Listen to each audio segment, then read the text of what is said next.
Hey guys, tonight we'll drift into the soft sands and sun-bleached wonders of a place ancient and eternal, ancient Egypt, a land of gold and dust, papyrus and pyramids, forgotten pharaohs and delicacies both delightful and questionable. Let me know in the comments where you're tuning in from and what time it is for you. It's always fascinating to see who's joining us from around the world. Before we begin, take a moment. Let your shoulders settle, dim your lights.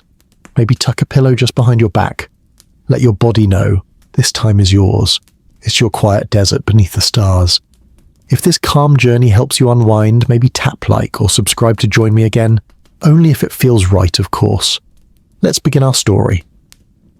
Let me take you back, way, way back. Not just before TikTok or television or even turn-of-the-century telegraphs. I'm talking about ancient Egypt, somewhere around 2500 BCE, when the Great Pyramid was still fresh on the skyline and the Nile whispered secrets only scribes could read. You're not royalty in this story, sorry. No pharaoh's gold-plated sandals or leopard print lounges for you. You're a common soul waking before dawn, scratching your arms beneath a coarse linen tunic and already dreading what the day's bread will do to your dental integrity. Because bread, dear friend, was no soft sourdough delight. The Egyptian staple food, called tar or sometimes aish, was more like biting into a sandstone sculpture lovingly sprinkled with crushed pebbles. Why? Because grinding grain on stone left trace amounts of, well, stone in the flour. Add that to rudimentary ovens and rush job baking, and what you get is a chunk of prehistoric biscotti ready to file your molars into dust. Imagine this.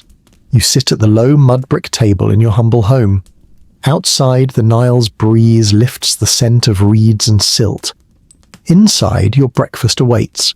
A round loaf, darker than you hoped, flatter than you expected, and harder than emotionally available parenting in the Bronze Age. You pick it up and knock it against the wall. It holds. You sigh. But it's not all grim.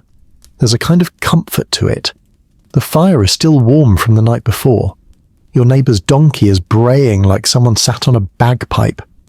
And from somewhere nearby, a soft chant rises, a morning hymn to Ra, the sun god, who's just begun to row his golden boat across the sky.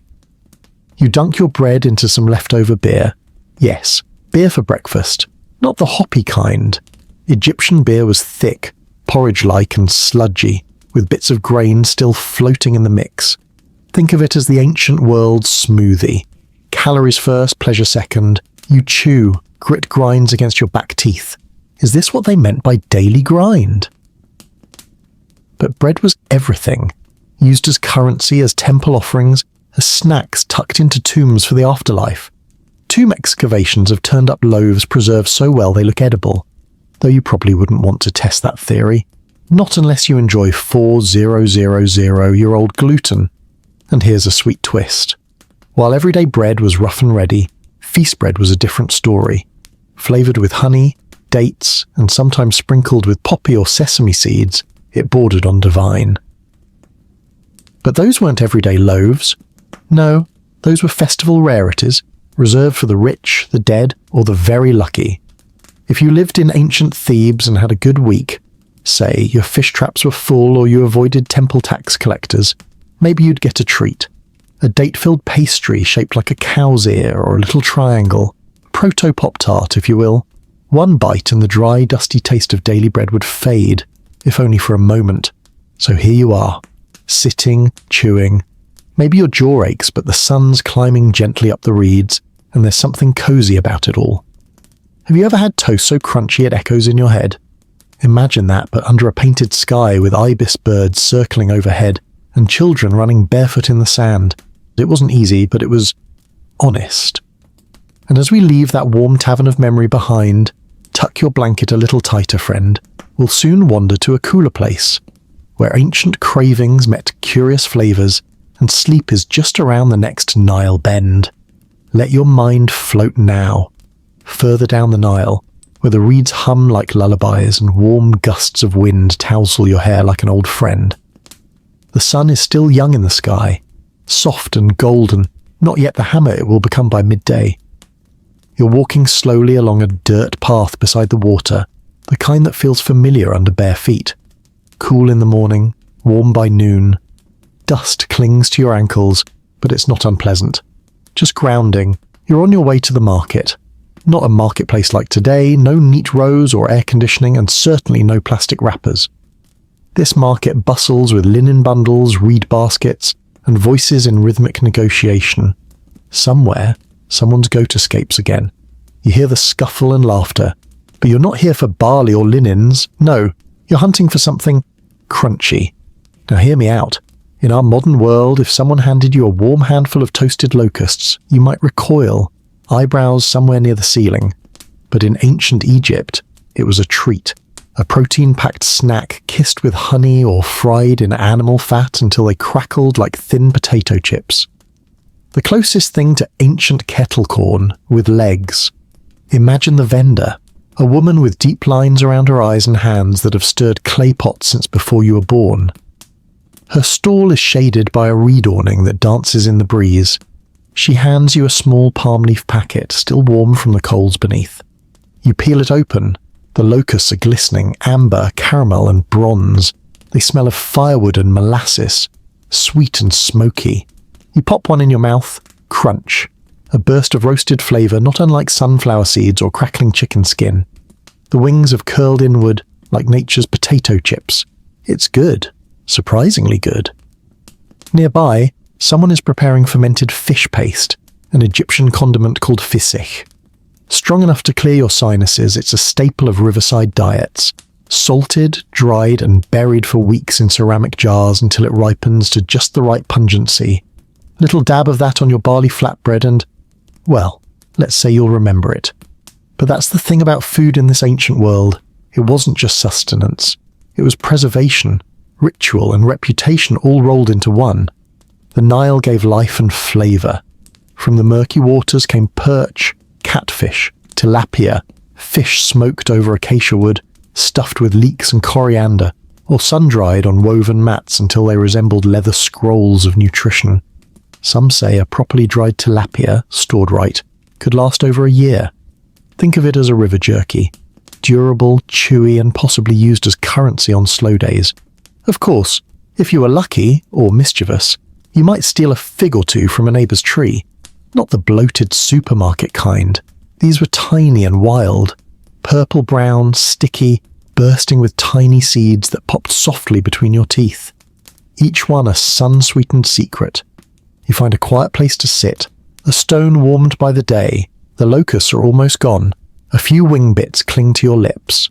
You sip from a skin of beer, not quite cold but cool enough.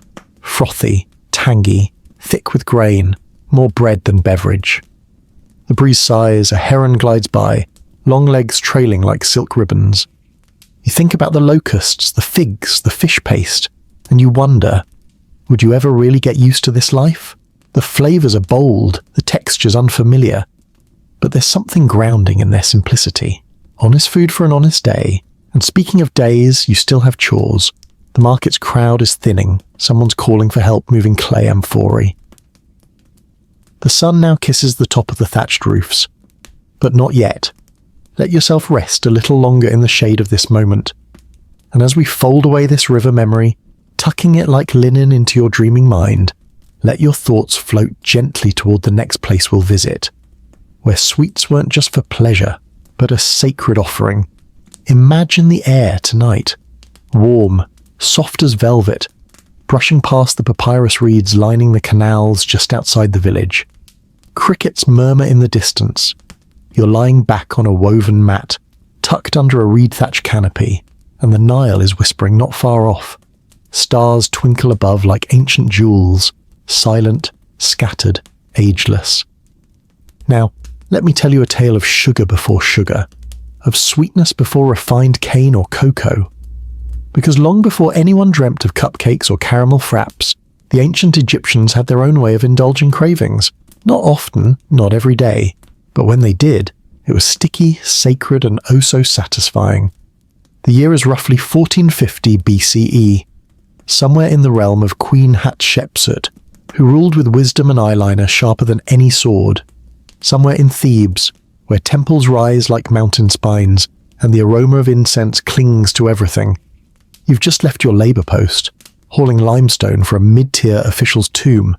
Your back aches, but the overseer let you go early. Why? Because tomorrow is a feast day, and that means preparation starts now. So tonight you're headed to the home of your cousin, Nefer, an apprentice scribe who also happens to be a wizard when it comes to date confections. Picture Nefer's courtyard, modest but clean, a clay oven still warm from baking, a flat slab for mashing, a wide-mouthed ceramic bowl filled to the brim with sticky dates, deep amber in colour, soft as marshmallows left in the sun. You arrive just as Nefer begins his craft. He peels the dates with fingers honed by scroll work, their insides glistening. He mashes them with crushed walnuts, a splash of sycamore fig syrup, and a whisper of cinnamon, imported, rare, possibly smuggled in from the Levant. It smells like history in dessert form. He rolls the mixture into small balls, presses them flat into discs, wraps each in papyrus before tucking them into cool, dark jars sealed with beeswax. This is not just a treat, it's a sacred offering. Tomorrow, these sweets will be laid at the feet of a carved falcon god, with prayers and palm wine, but tonight he gives you one, just one. You sit beneath a fig tree, its wide leaves rustle gently like an old woman gossiping in her sleep. You take a bite. The flavour is layered, earthy, syrupy, a touch bitter from the nuts. It melts slowly. There's no rush, no hurry, just sweetness, filling your mouth like warm light. Nearby, children are laughing. Someone's playing a bone flute. The sky above has darkened into indigo silk. Even the mosquitoes seem to pause. These kinds of treats were rare. Sugar wouldn't appear in Egypt for another 1,000 years, so when sweets did show up, be it honey-glazed sesame cakes or bundles of pomegranates soaked in wine, they were always ceremonial, always meaningful, always fleeting. Even beekeeping itself was an act of reverence. The Egyptians believed honey had magical properties. Bees were thought to be born from the tears of the sun god Ra, and honey, well, it wasn't just for eating. It was used in medicine, in mummification, in love spells scrawled on pottery shards. To consume honey was to taste something divine, and yet, here you are, cross-legged on clay tiles, licking a bit of fig syrup from your thumb, while the moon rises like a peeled pearl above the rooftops.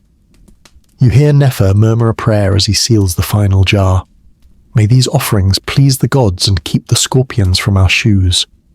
You chuckle softly. There's no need to speak. Not now. Let the quiet hum carry this moment. You doze off for a while, just there under the fig tree, dreaming of honey jars and date palms, until someone gently nudges you awake. The wind smells sweeter now, like fresh bread and damp earth. Nefer hands you a palm frond bundle wrapped in waxed cloth. For the road, he whispers. Don't eat it all at once. You thank him and walk back along the river, fireflies blinking like forgotten stars caught in reeds. Every so often you press the warm parcel to your cheek, feeling the syrup within shift like a secret. And as we leave this temple of treats and dream-swirled shadows behind, your feet soften into the memory of sand and sweetness. Somewhere beyond the date palms, another flavour awaits.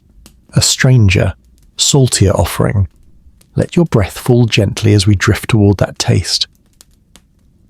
The air is cooler now, the kind of cool that slips in after a long day of sun, sliding across your shoulders like a silken scarf soaked in river mist. You're awake but barely.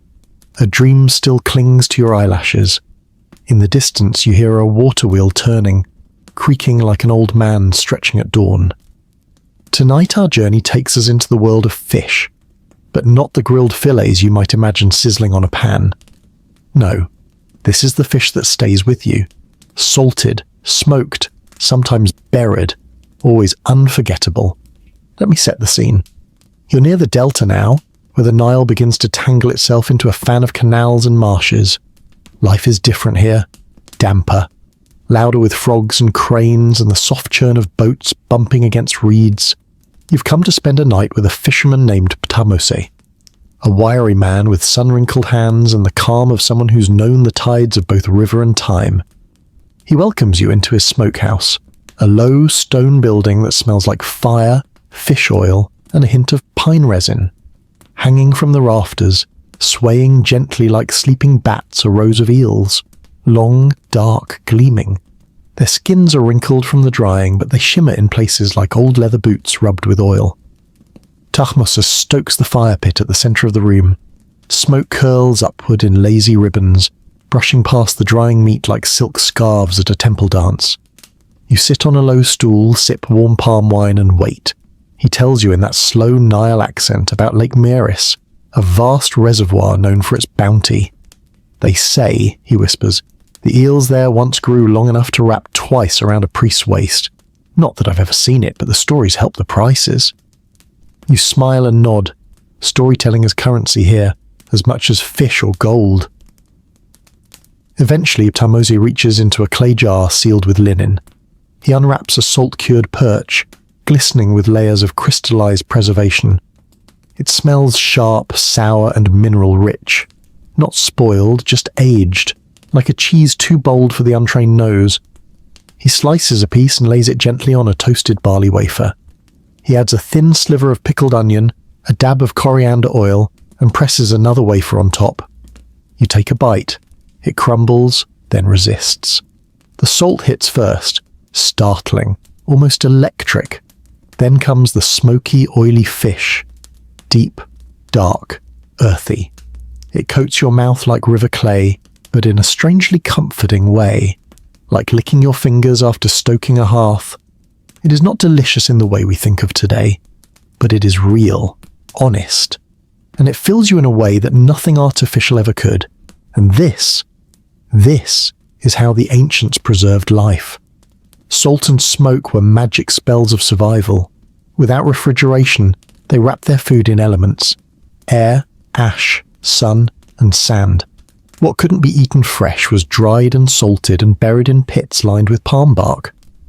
Fish wasn't just food, it was ritual. Even the goddess Neith was said to preside over fishing. Some tombs show fishermen casting lines, mending nets, offering fish to gods as if to say, here's what fed me, may it feed you beyond. Thomas hands you a small woven pouch. Take it, he says, when you're ready to walk back. Inside, 2 tiny dried eels twisted like licorice sticks, packed in rock salt. A snack, he says, for the dreams. And sure enough, when you leave the smokehouse, stepping into the marsh-muffled night, the eels rattle in your pocket like ancient dice. The moon is a sliver above the fields, papyrus rustles, somewhere a hyena laughs, sharp and echoing across the delta flats. You stop to eat one of the eels. It snaps, salty and chewy, the texture somewhere between jerky and memory.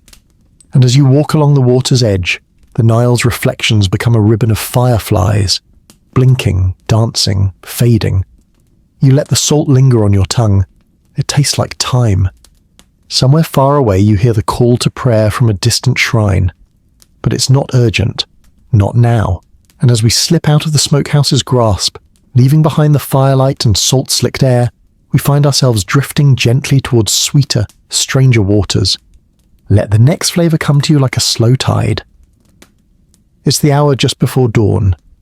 The air holds that quiet anticipation, a kind of hush that even the crickets respect. The stars are still out, but fading. Silver ghosts disappearing behind a purple veil, you wake slowly, stretching beneath a linen blanket woven loosely enough to let the breeze through. Your dreams still cling to your skin. Dreams of eels, of firewood, of songs sung in stone corridors. Today is a festival day, a sacred one, which means your breakfast won't be barley and grit. No. Today you're headed to the Temple of Hathor, goddess of love, music, and beauty, and also the silent patron of something else entirely, milk. Let me tell you something about ancient Egyptian milk. It wasn't just for drinking. No one chugged a jug of it after hauling bricks. It was precious, symbolic, and when combined with honey and flour, utterly transportive. Imagine this. A small copper pan carefully balanced over coals. Inside, goat's milk warmed just enough to steam, not boil. A scribe's wife stirs gently, adding ground emmer wheat. Then comes the honey, drizzled slowly from a beeswax pot, so thick it drips like melted gold. Finally, a pinch of cinnamon or cardamom, if available, and sometimes crushed dates, their flesh dissolving into the mixture like candle wax on a warm plate. This becomes something like a pudding, a milk cake, some might say, served warm in tiny cups, often offered to the gods before anyone dared taste it. In funerary texts, there are spells and recipes for such dishes meant to feed the soul in the afterlife, which makes you wonder, what if dessert was never for the living? You arrive at the temple in Dendera, where Hathor's face adorns every column, her gaze wide and serene. Her priests are preparing offerings for the day's rites. Incense curls into the sky. Musicians pluck lutes in slow, delicate rhythms. One priestess, her hands dusted with flour, hands you a small palm-sized cake wrapped in cloth. "From the goddess," she whispers. "It's still warm." You sit beside a reflecting pool, watching ducks dip their heads beneath the surface. The air smells like lotus and soot and something sugary. You unwrap the cake slowly.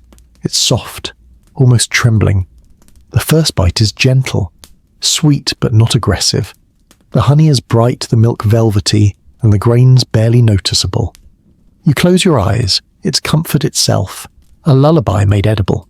In that moment, you're not a labourer or a visitor. You're a guest in the divine kitchen. This dessert wasn't just food. It was memory. Mothers passed down the recipe to daughters.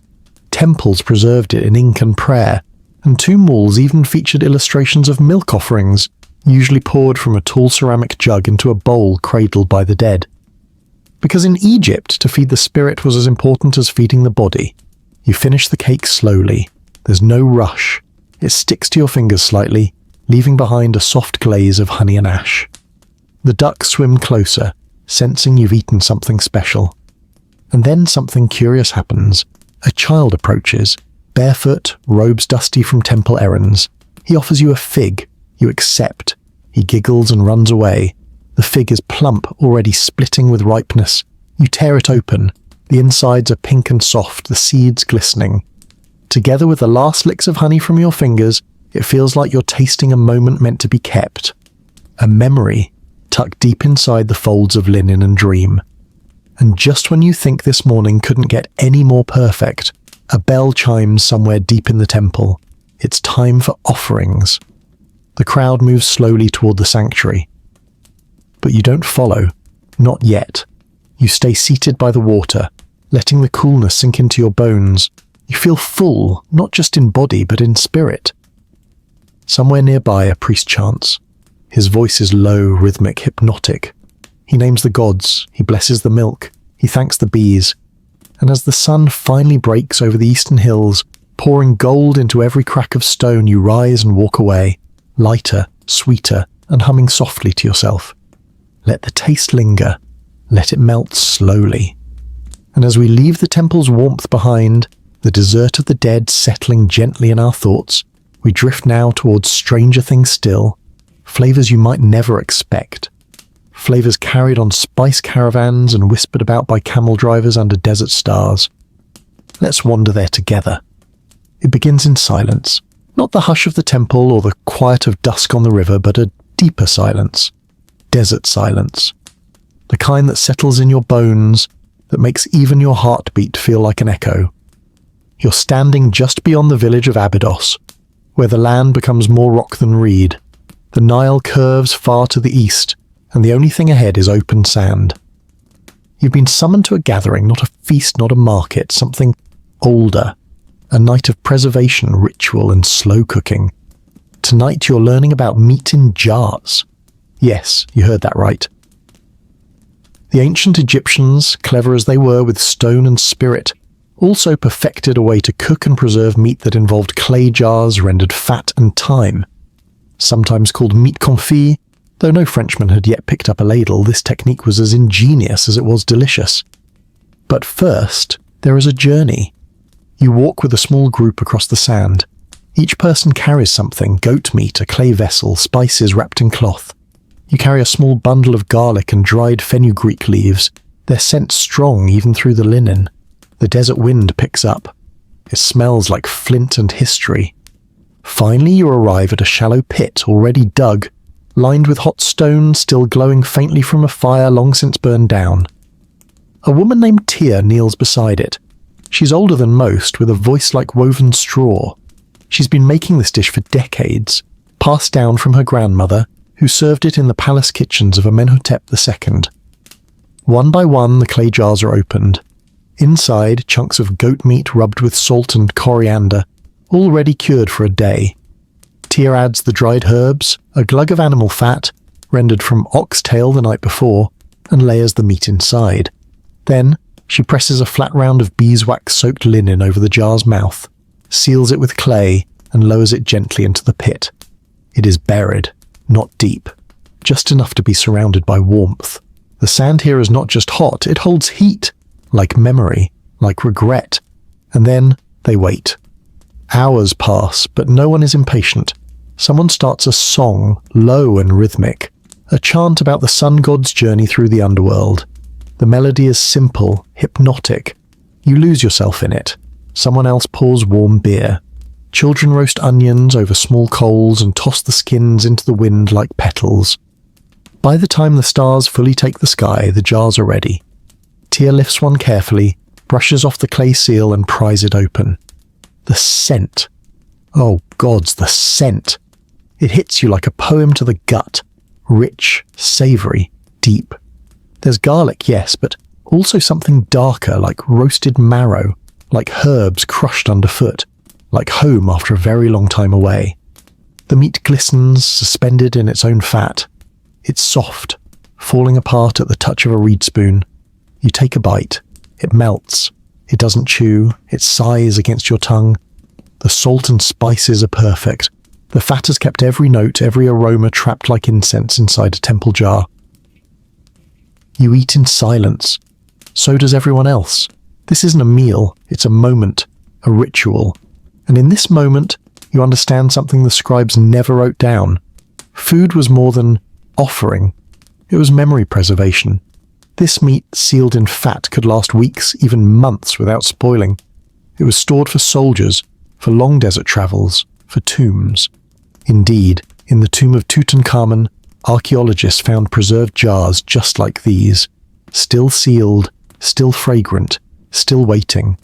You take a second bite, slower now. It's not just meat, it's time trapped in clay. Someone passes around pickled radishes to cut the richness. Another offers stewed lentils and flatbread. But nothing compares to the jar. Tia sees your expression and smiles. "Better than your temple cakes?" she asks. You nod. Different, yes, but unforgettable. Later that night you help bury the ashes. The wind lifts fine grains of sand across your feet. The stars above blink slowly. The meat rests heavy in your belly. Not in a bad way, but like an anchor, holding you in this place, in this moment. And just before you drift into sleep, lying on a mat by the still warm pit, you think, this is why the gods were fed. Not because they needed food, but because flavors like these deserve to last forever.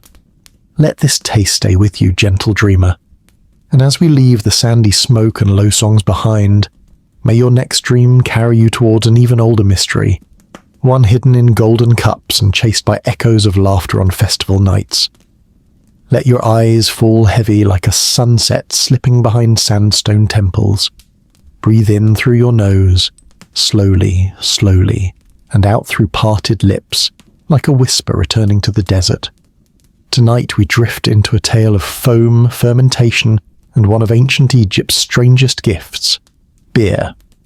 Not the golden, frosty pint you might imagine in a pub or on a summer patio. No, this was different. This was cloudy, warm, thick enough to eat with a spoon, and so sacred it was once considered a bridge between the mortal and the divine. Let me guide you there.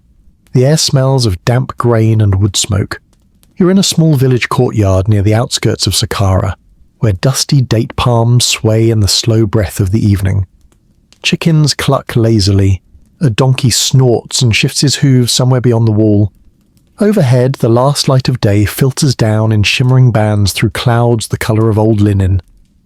You're standing beside Satep, a brewer's daughter. Her arms are dusted with barley flour and her linen robe is tied at the waist with a palm fibre cord. She waves you over to a large sunken vat lined with clay. Steam rises gently from its surface. It smells sweet and earthy, familiar and yet ancient. This, she says, dipping a ladle in slowly, is not just a drink.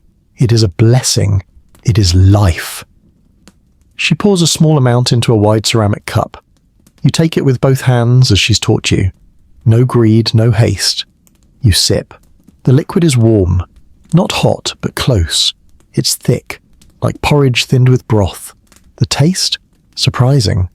Somewhere between overripe fruit and toasted bread crust soaked in rain. There's a gentle tang, a fizz, subtle but alive, like the hum of bees far away in the reeds. This is Egyptian beer, or henket as it was once called, and it is unlike anything you've known. You sit on a low stool near the clay oven. Satep begins to tell you how it's made. First, the bread. Not just any bread. Beer bread baked not to eat but to ferment. The loaves are half-cooked, dense, filled with crushed barley, emmer wheat and sometimes a dash of dates.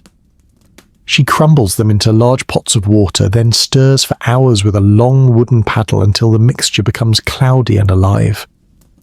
This, she says, is how we summon the gods of grain. You listen. The sound of her stirring is hypnotic, rhythmic.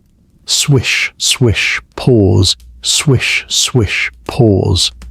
The scent of fermenting bread fills the courtyard, and you feel it in your chest. A rising warmth, an echo of something that came before words. Once the mixture begins to bubble, tiny pockets of air rising like Nile fish breaking the surface, it's strained through woven reed mats and poured into large amphorae sealed with fig paste. Sometimes, she says, they add herbs, coriander, juniper, even wild thyme, depending on the season.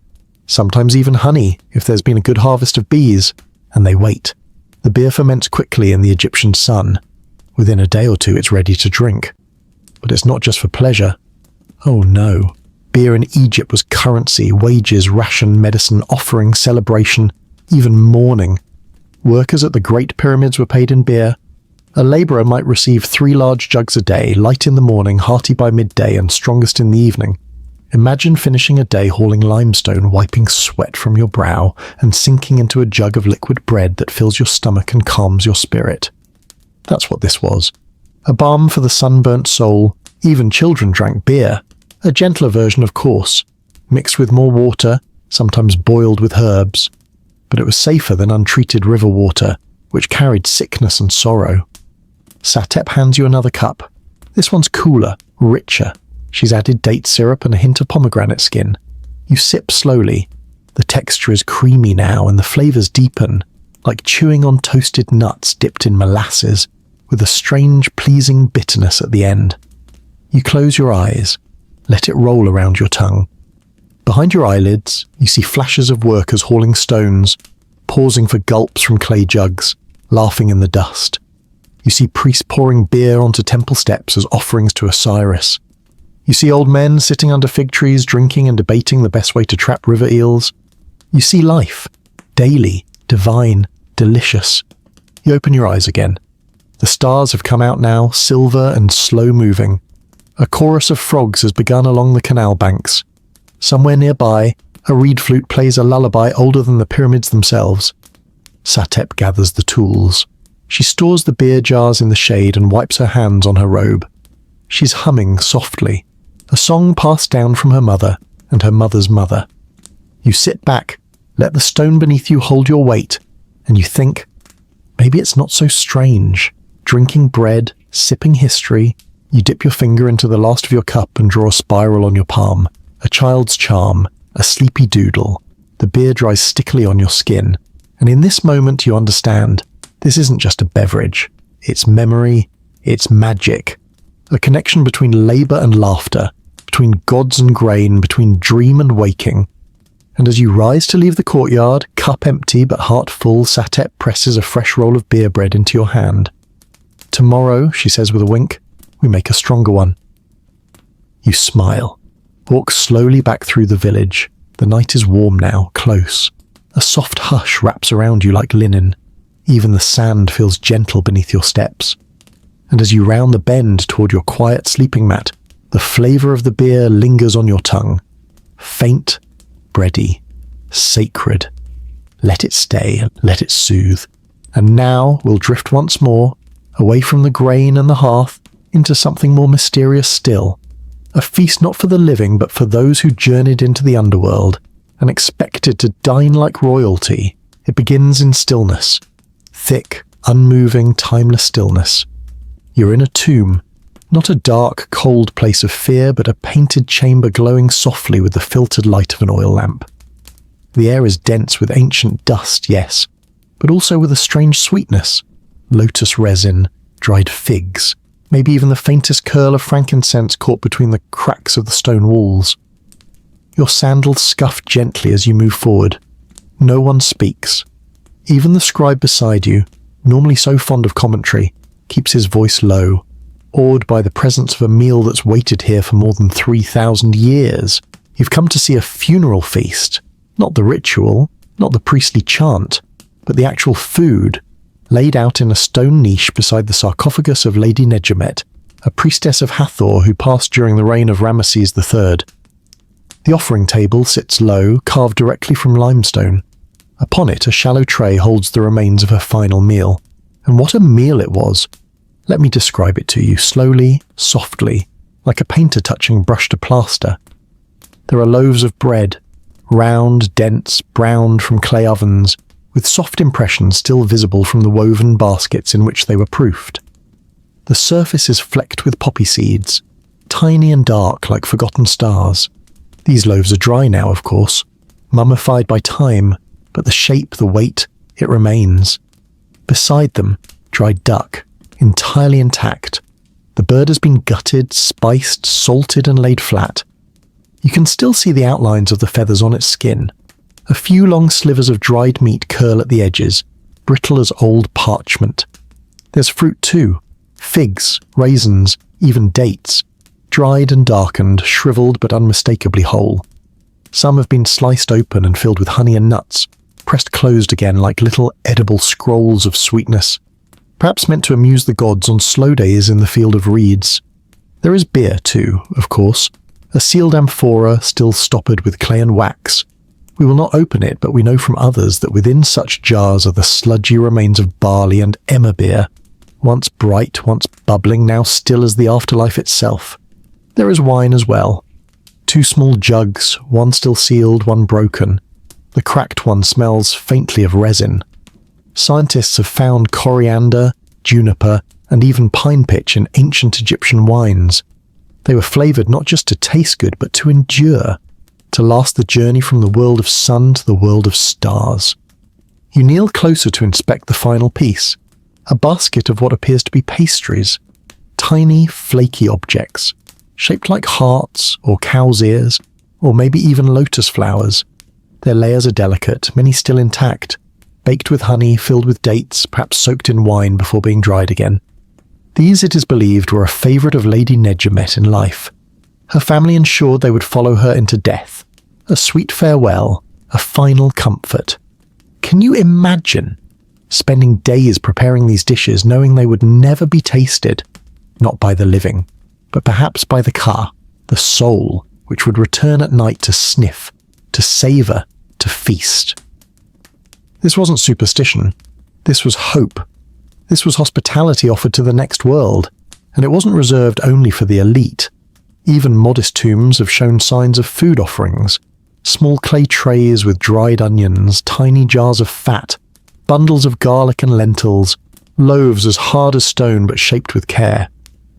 Outside the tomb you remember a funeral procession you saw once long ago, women wailing hands full of herbs, a calf slaughtered by the riverbank, a final feast cooked over flames, then packed carefully into reed baskets and clay jars, wrapped in linen, tied with love, lowered into the earth. And what's more touching, these offerings were renewed. Families would return on festival days, years, sometimes generations later, to restock the tomb's pantry. A fresh loaf, a new jug of beer, a fig, still soft. Even the Book of the Dead included spells to conjure food if the real thing failed. May 1,000 of bread, beer, oxen and fowl be given to you in the next world. Imagine a picnic that never ends. Now let me tell you something stranger. Modern archaeologists have tasted some of these foods, carefully, scientifically, They've opened wine jars and found drinkable residue. They've analysed bread still containing traces of yeast. Some say, with the right care, we could even bake the same loaves using the same microbes, resurrecting flavour through science. But tonight we don't need science. We just need imagination. You sit on the stone floor for a while, close your eyes, let your breath slow, let your mind drift. Can you smell the ancient incense, the honeyed bread, the dried duck breast thin and smoky wrapped in palm leaves? Can you feel what it meant to offer your favourite meal to the afterlife? Not in fear, but in love. Because food was love here. Food was ritual. Food was how you remembered someone when their voice no longer echoed in the halls. You rise slowly, brush off the dust. Your lamp flickers low. Outside, the wind carries the soft breath of the desert, warm, dry, gentle. The same air that passed through the lungs of the priests, the cooks, the mourners, the bakers, the soul of Lady Nejamet herself. You exhale, and it feels eternal. And as we walk away from the tomb, quietly, respectfully, we leave behind not a burial, but a banquet, a memory feast, a celebration in silence. Next, we drift toward the markets of the living once more, where spice, fire, and gossip swirl in the midday sun, and the flavours are bright, sharp, and utterly alive. Rest a moment. We'll continue soon. You wake to voices, not chanting, not prayer, but loud, cheerful banter, shouting, laughter, and the unmistakable clatter of pots, pans, and pottery jars being shifted and stacked. You're in the heart of Thebes, the sun just high enough to paint the cobbled street in soft amber light. A small curtain sways by your sleeping mat as morning air slips in, carrying with it the scent of smoke, dried fruit, and something sharp, tangy, and distinctly savoury. Garlic. Yes, garlic. This is market day, and that means every housewife, street cook, scribe's assistant, perfume seller, and barley trader is already shouting over the price of lentils and the rumour of a barge delayed by hippos. You rise slowly. Your limbs are warm and rested. Your nose leads the way. The spice quarter of Thebes is not a place of quiet. It buzzes, literally. Flies hover over dried fish.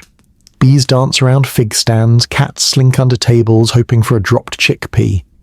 And in the centre of it all, a woman with a tray of garlic-stuffed onions, roasted over coals until their skins blacken and crack like old papyrus. She slices one open with a bronze knife, steam curling out like the breath of a tiny dragon. You approach, drawn by smell alone. She grins at you, wide, toothless, proud. "First batch," she says, "still warm." You nod and take one. It burns your fingers slightly, so you juggle it, laughing with your mouth closed. The outer skin flakes off easily. Inside, the garlic is soft. So soft it spreads like butter. The onion is caramel sweet with a slight crunch near the base. You take a bite. It's hot, rich, bittersweet. You close your eyes, chew slowly. This was the daily magic of Egyptian cooking. Not the feasts of kings, not the honeyed luxuries of temples, but the boldness of basics. Onion, garlic, leek, lentil, salt. They didn't have chili, or tomatoes, or lemons, but what they had, they used well. You wander deeper into the market.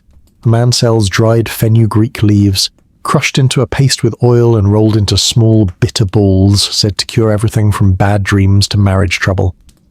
Nearby, a boy fans coals beneath a flat griddle where semolina cakes fry in fat rendered from duck skin. He flips them with a palm frond.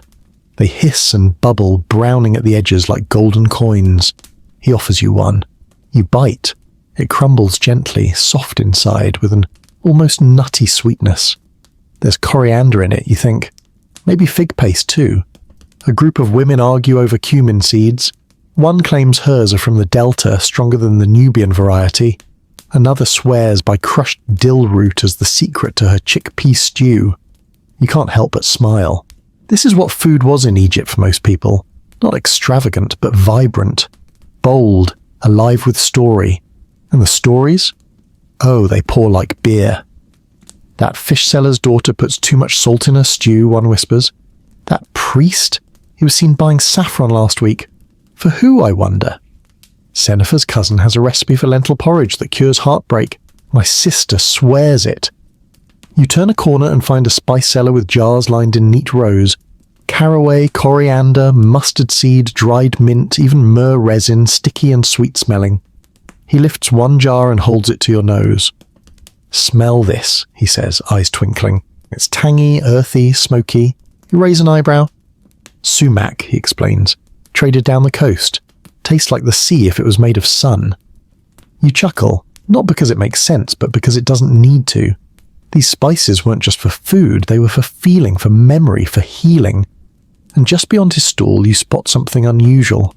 A small stool shaded with linen. An old woman sits cross-legged on a cushion, grinding something dark into a bowl with a stone pestle. You approach slowly. She doesn't look up.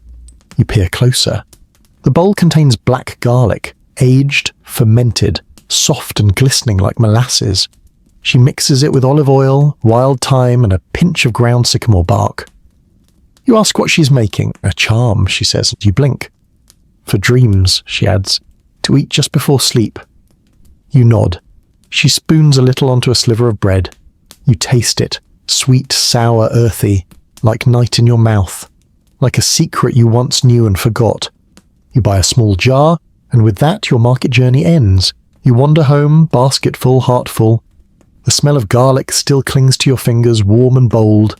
You lie down, the jar rests beside you, and as your eyes close you realize the market never truly sleeps. Its flavors, its voices, its gossip, they echo in your dreams, soft and distant. And we drift now towards something quieter, an herb garden behind temple walls, where priests whisper to plants and leaves tremble with ancient memory. Traveller of quiet dreams.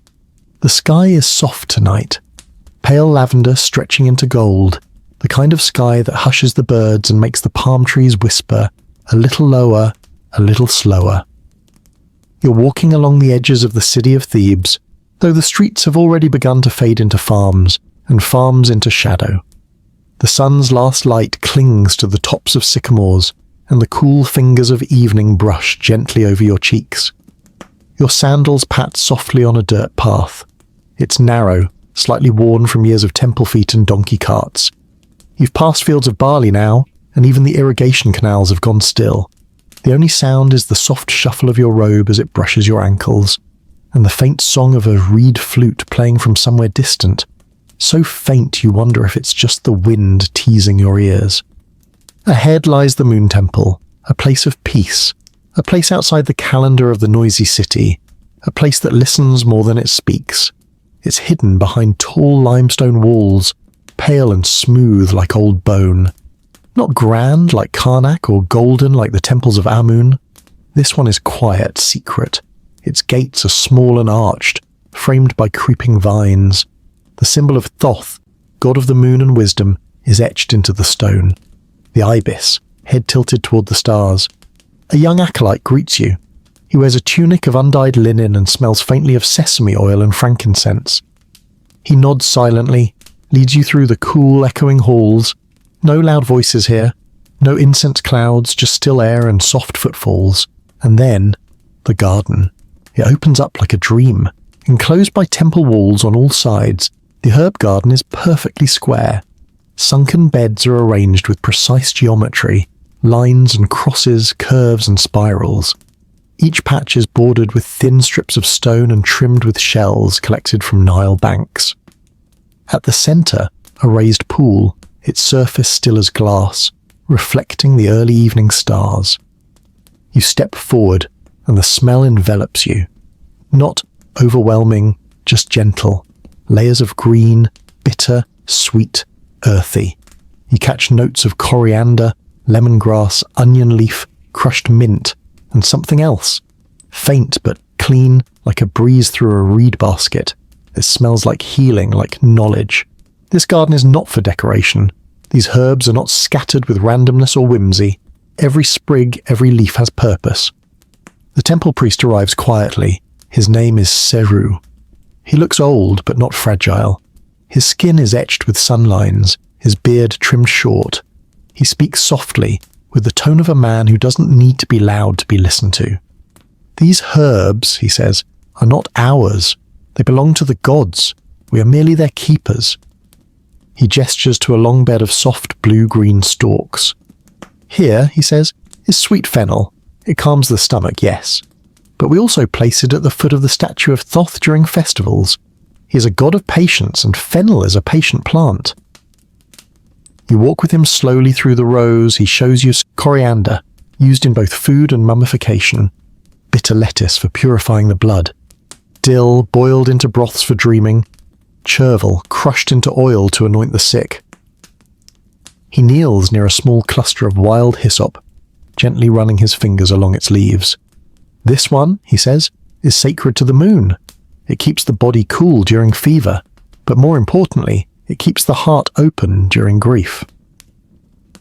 A breeze drifts through the garden, rustling the herbs softly. They sway in silence, each movement slow, deliberate. You begin to feel like you're inside a living hymn. He invites you to help harvest tonight's offering meal. You kneel beside him and begin plucking thyme leaves, placing them into a small reed basket. The smell is sharp, invigorating. Once full, the basket is carried to the temple kitchen, a square stone room with a clay hearth in the center and dozens of small shelves carved into the walls, each lined with labeled jars. The priest lights the fire with a flint and straw. It crackles gently, warm and low. The meal you will help prepare is not a feast. It's a sacred cleansing dish to be offered to the statue of Thoth and shared among the acolytes afterward. You begin by soaking dried lentils in a large clay bowl. As they soften, Saru instructs a boy to grind mustard seed and dried garlic flour into a powder. Another boils a handful of marjoram and mint in water until the scent fills the room like a sacred perfume. You stir slowly. The fire pops. The shadows on the walls dance with each flicker. Eventually the herbs are added to the lentils. No oil, no salt, just herbs, water, thyme. The mixture thickens and the scent becomes comforting, like soil after rain, like old stone that's held warmth, like memory. As it simmers, Saru offers you a taste from a wooden spoon. It's humble, but full of presence. The mint lingers on your tongue. The mustard warms your throat. Each bite feels intentional. Once cooked, a portion is placed in a polished alabaster bowl, carried in silence to the inner sanctuary. There, beneath the ibis-headed statue, it is set down with a bow. No prayers are spoken aloud, only a quiet touch of hand to heart. The rest is shared. You eat by candlelight in the outer hall. Everyone sits cross-legged, hands clean, voices hushed. The meal fills you, not with weight, but with clarity. There is no sugar, no oil, no indulgence. But it satisfies something deeper. It feels like alignment. Afterward, you walk the garden one more time, alone now. The stars are out, the air is cooler, and each herb seems to hum in the moonlight. You press your fingers to a sprig of holy basil, lift it to your nose. It smells like dusk. You find a bench beside the pool and sit. The night insects sing, the water ripples. Somewhere, a priest whispers a verse. You close your eyes, the taste of mint and thyme still on your lips. And as the night folds around you like a soft linen shroud, the garden feels eternal. You are not full. You are whole. And now, we leave this quiet refuge and begin our journey toward the highlands of the south, where nomads churn goat milk into cheese under moonlight, and shepherds roast bread in coals buried beneath ash. Let your mind drift there. The wind rises before you reach the encampment. It comes dry and clean like laundry hung in the sun too long. It smells of stone, cracked earth, goat hair and ashes. Not unpleasant, just honest. You walk along a ridge of flattened rock, past thorny bushes and patches of dry grass that rustle like old papyrus scrolls in the breeze. The sun has slipped low, its last orange fingers reaching across the sky as if reluctant to let go. Shadows grow long, and then, there it is, the flicker of flame, the shape of a tent round and dark against the glowing horizon, the soft bleating of goats. You're greeted by a Basi, a herder whose family has worked this land for generations. He's wrapped in layers of rough linen, patched and smoked with years of fire and fat. His face is lined but kind, his voice dry as stone but rich in story. He offers you water first, always water, then a mat beside the fire, and then the cheese. Let me explain. This is not the pale wax-wrapped cheese of grocery stores. It's not the salted wheel of French tradition or the aged cube of European delight. No, this is desert cheese, shepherd cheese. Cheese born not in comfort, but in necessity. The goats graze all day across jagged slopes, picking at thistles and scrub. Their milk is sharp, tangy, and faintly grassy. It's collected at dawn, strained through cloth, and poured into a skin pouch hung from a tripod over low fire. The process is simple. The milk ferments on its own. No rennet, no thermometer. Just time, warmth, and a handful of crushed wild fig leaves to encourage the curdling. Tonight, Abassi shows you how it's made. He stirs slowly with a stick polished from years of use. The milk has thickened into soft clumps, floating in a cloudy way that smells faintly sweet.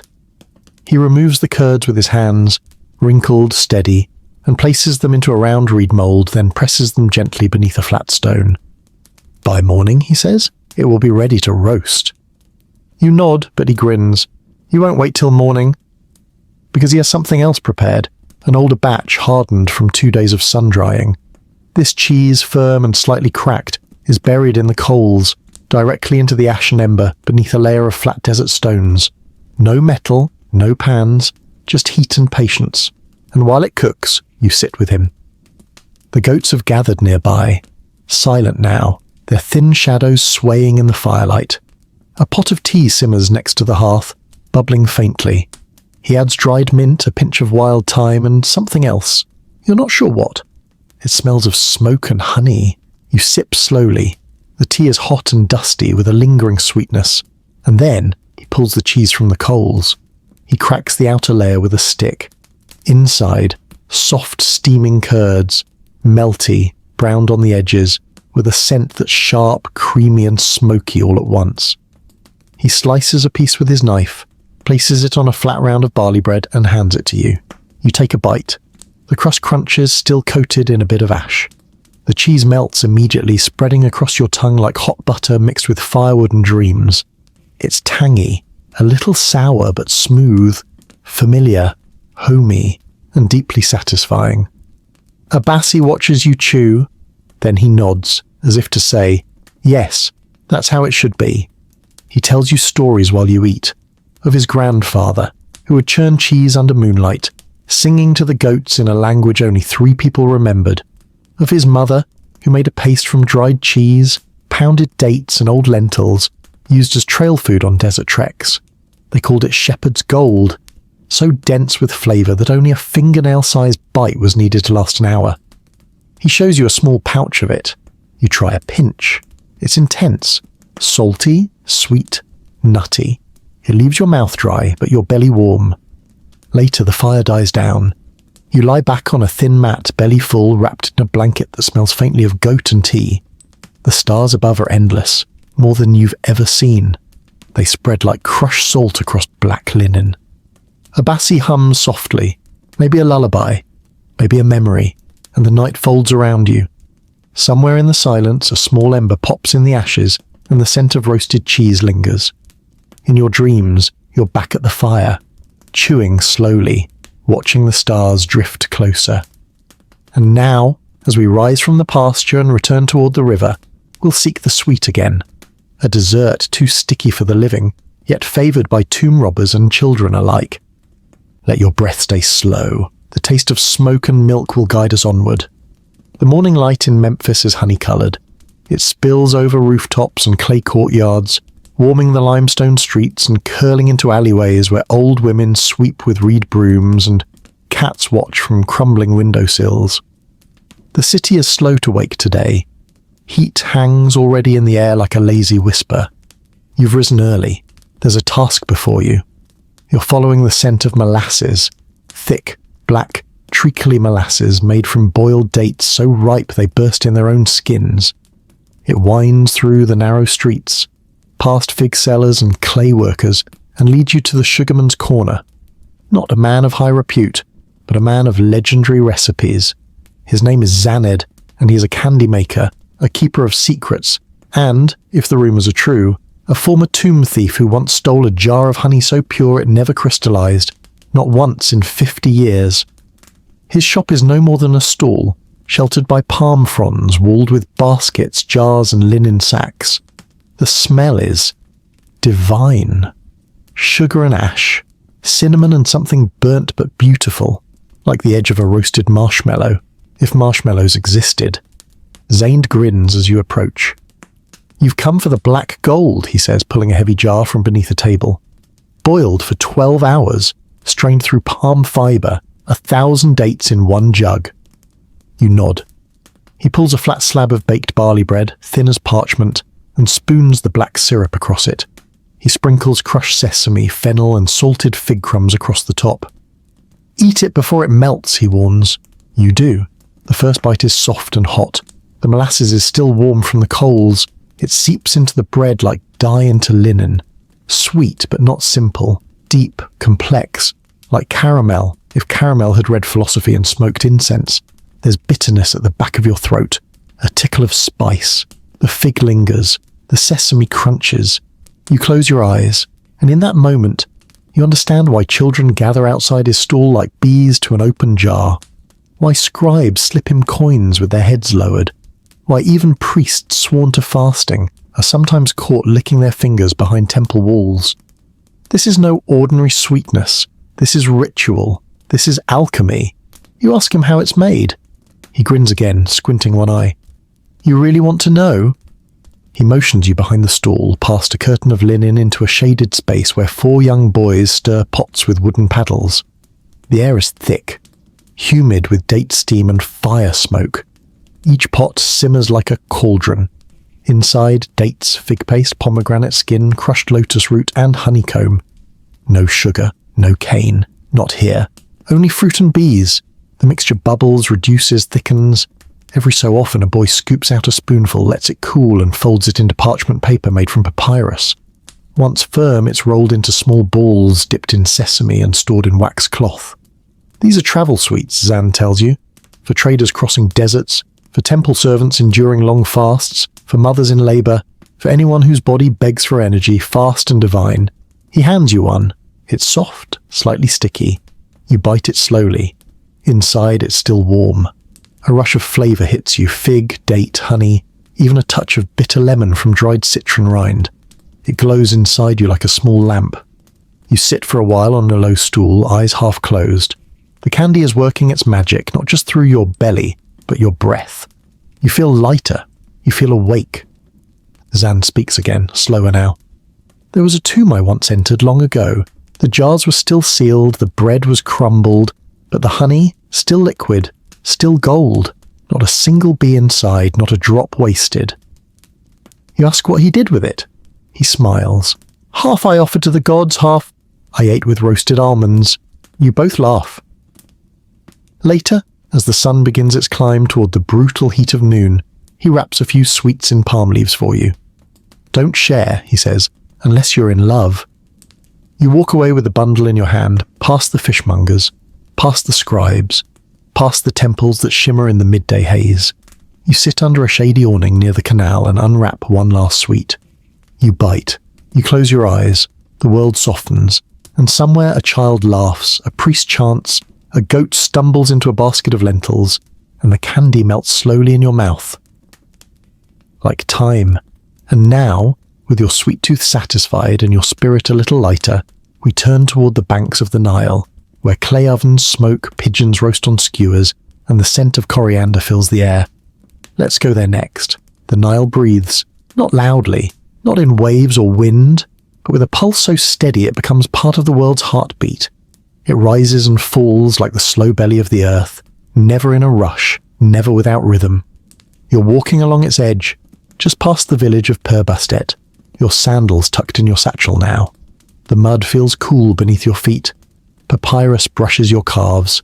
A boat creaks softly nearby, its oars tied up for the day. Behind you the fields lie fallow. Barley and wheat have been cut. The harvesters have gone home. It is the quiet hour, the cooking hour. You follow the smoke. It rises gently from a circle of clay ovens, rounded domes shaped like hollowed beehives, clustered beside a communal courtyard shaded by palm thatch. These ovens aren't reserved for any one family. They're shared, like the fires that heat them, like the loaves they produce, A boy named Hori waves you over. He's no more than 12, barefooted, face smudged with flour. He carries a skewer in one hand, 3 small pigeons, trussed and seasoned, their feathers long gone, their skin rubbed with crushed coriander and a splash of beer. His mother, Sati, tends to the ovens. She uses a long-handled paddle to remove a round loaf, charred slightly on one side, steam rising from a crack in the crust. The smell is immediate. Roasted grain, wood smoke, and the faint perfume of leeks. They greet you with warm eyes but say little. No one shouts at this hour. The work is precise. The fire is delicate. Hori passes you a round of dough, flattened, topped with a paste of garlic and salt. You do yours, he says, pointing to an open space in the coals. You smile, place it carefully, feel the rush of heat. The pigeons are laid next, skewered with palm fronds set on stones beside the flame. They sizzle immediately. The scent, meat, fat, spice, draws a dog or two from the alley. They sit and wait patiently like monks. Sati offers you a dip to go with the bread. A small bowl of fermented fava beans mashed with dill and oil. It's thick, sour, addictive. You taste it with a crust of still warm bread. The flavour is sharp at first, but mellowed by the garlic and the toasted edges. You take a second bite without thinking, then a third. The pigeons are turned, their skin darkens, bubbles slightly, the fat renders hissing against the stone. Hori fans the coals with a sheet of woven reed, the embers glowing like tiny rubies in the dusk. You sit on a mat with the family as the food finishes, and this, right here, this is what it meant to eat together in Egypt. Not in silence, not in celebration, but in quiet presence. You tear a pigeon from the skewer. It's hot, crisp. The meat is dark, rich with coriander and just a hint of bitterness from the char. You chew slowly. The texture is like duck. If duck had lived beside the Nile and fed on grain. Beside you, Sati laughs softly. First time? She asks. You nod. She passes you a wedge of cucumber soaked in vinegar and thyme. Cuts the fat, she says. You eat. It does. Then comes a surprise. She pulls a small clay pot from beneath a cloth and opens it with care. Inside, river snail stew, slow cooked, thick, glossy. The smell is earthy, slightly fishy, deeply savoury. Hori scoops some with flatbread and offers you a bite. You hesitate, then try. It's soft, not slimy. Tastes of garlic, ground mustard and ash. A poor man's feast, but made with pride. You nod and they both smile. As the fire fades, you sip from a jug of date wine. Dark, sticky, smoky. Not for intoxication, just for warmth, for finishing. The stars come out slowly. 1, then 3, then 20. A flute begins in the distance, lazy and off-key. Sati hums. Hori feeds the last crust to the dog, and you feel it. Fullness. Not just in your belly, but in your bones, in the space behind your eyes where worry used to live. Tonight you will sleep deeply, fully. No need for more. But before you do, you step into the darkness toward the riverside. The water reflects the fire's last glow. The frogs begin their night chant. A fish jumps, a ripple spreads. You breathe it in. Bread, meat, smoke, river. You've eaten like the ancients, sat where they sat, tasted what they gave thanks for. And now, as the oven cools and the sky folds you into rest, we'll journey soon into a stranger place. A banquet, not of food, but scent. The perfumes of Egypt, the edible oils, the anointing syrups once painted on queens and poured on roast duck. That's next. You wake before dawn. There's no sound yet. Not even birds. Just the soft hum of a breeze curling through the latticework of a window made from woven reeds. The city is still sleeping, but the perfume quarter of Heliopolis stirs early. Earlier than bread bakers, earlier than priests. You dress in silence and follow the scent, sweet, earthy, faintly floral, like time itself exhaling through the cracks in the sandstone. The perfumers live close to the temples, but their work is less spoken of, not because it is secret, but because it is sacred. You meet Nubay, a woman past middle age whose eyes seem made of onyx. She wears a long linen shift stained with oil and flower dye. She smiles without showing teeth, just a soft curve of the lips. This way, she whispers. She leads you down a passage that smells of crushed petals, honey resin, and something almost bitter. You enter a cool room where the walls are lined with stone bowls, copper cauldrons, and rows upon rows of clay jars, each labelled in ink so old it looks like smoke trapped in script. Today she's distilling blue lotus. It is not a food, not exactly, but it is something people drank, chewed, rubbed on their skin, and cooked into oils used for both prayer and seduction. She begins by pressing a handful of waxy blue petals into a shallow pan of warm sesame oil, letting it steep slowly while heating stones in a brazier. The scent begins to rise, thick, dreamy, syrupy. If scent had texture, this would be silk dipped in sunlight. If taste had memory, this would be the echo of a kiss. You sit on a stool as she stirs slowly. Then she adds mace, the red lace-like skin from nutmeg, imported at great cost by sea. Then crushed cardamom, stored in linen sachets to keep the beetles away. Then a drop of honey, thick and dark, pulled from a comb wrapped in fig leaves. "You can eat this," she says, "or wear it, or both." She pulls out a ceramic spoon, dips it into the cooling mixture and hands it to you. You hesitate, then taste. It coats your tongue, not heavily, more like a suggestion, a whisper of floral warmth chased by spice. It is neither sweet nor savoury. It is perfume as flavour. She pours the rest into a small clay jar and adds myrrh resin, softened over low heat and melted in like sugar. This is the ointment of seduction, she tells you, worn by queens, dabbed behind ears, mixed into wine to slow the mind and heat the blood. A love potion, an offering, and, on certain nights, a marinade. Because here's the secret. These perfumes were used in food too. Not for the peasants, not for the temple workers, but in palaces and feasts where rosewater and cinnamon oil were brushed on roast duck, where coriander and lily syrup were folded into almond cakes, where incense wasn't just burned, it was tasted. She shows you a second pot, filled with a thick pale ointment made of ground almonds, date paste, and drops of rose oil. It's not cooked, just mixed, soft, cool, slightly sticky. You taste it on your fingertip. It's like eating a garden. Not the petals, but the air between them. The wind on your cheek as you pass beneath a trellis. The memory of flowers you don't know the names of. You see? Nubet smiles. You do? Later, she takes you to the drying chamber. There, on wide baskets made of palm fibre, lie hundreds of petals. Rose, marigold, lotus, hibiscus. All drying in filtered sunlight. Beneath them, tiny jars filled with infused oils, olive, castor, almond, each tinted by the flowers above. You crouch, inhale. The smell is dizzying.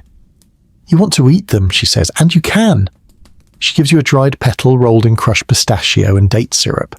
It's chewy, bright, faintly nutty, a palace treat, a perfumed candy.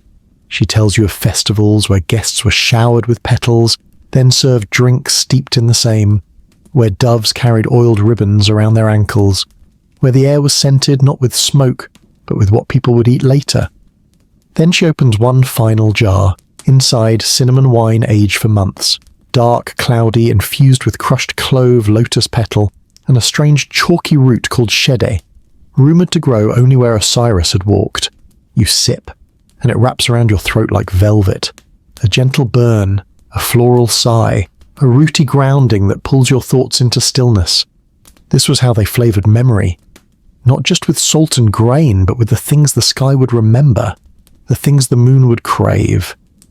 You leave Nubet's chamber at dusk, your fingers smelling of rose oil, your tongue still tingling from the cinnamon wine. The wind rises, a petal flutters down from a tree you didn't know was blooming, and you think, perhaps flavour was never meant only for the tongue. Perhaps it was also for the heart, the breath, the soul. And as the evening draws its veil over Heliopolis, and the perfumers close their jars, we drift next toward the water once again, where fermented fish bubbles in sealed jars, and the brave-hearted few taste the Nile's oldest, oddest delicacies. Let your breath steady. That strange feast awaits in chapter 15. There's a sharpness in the air today.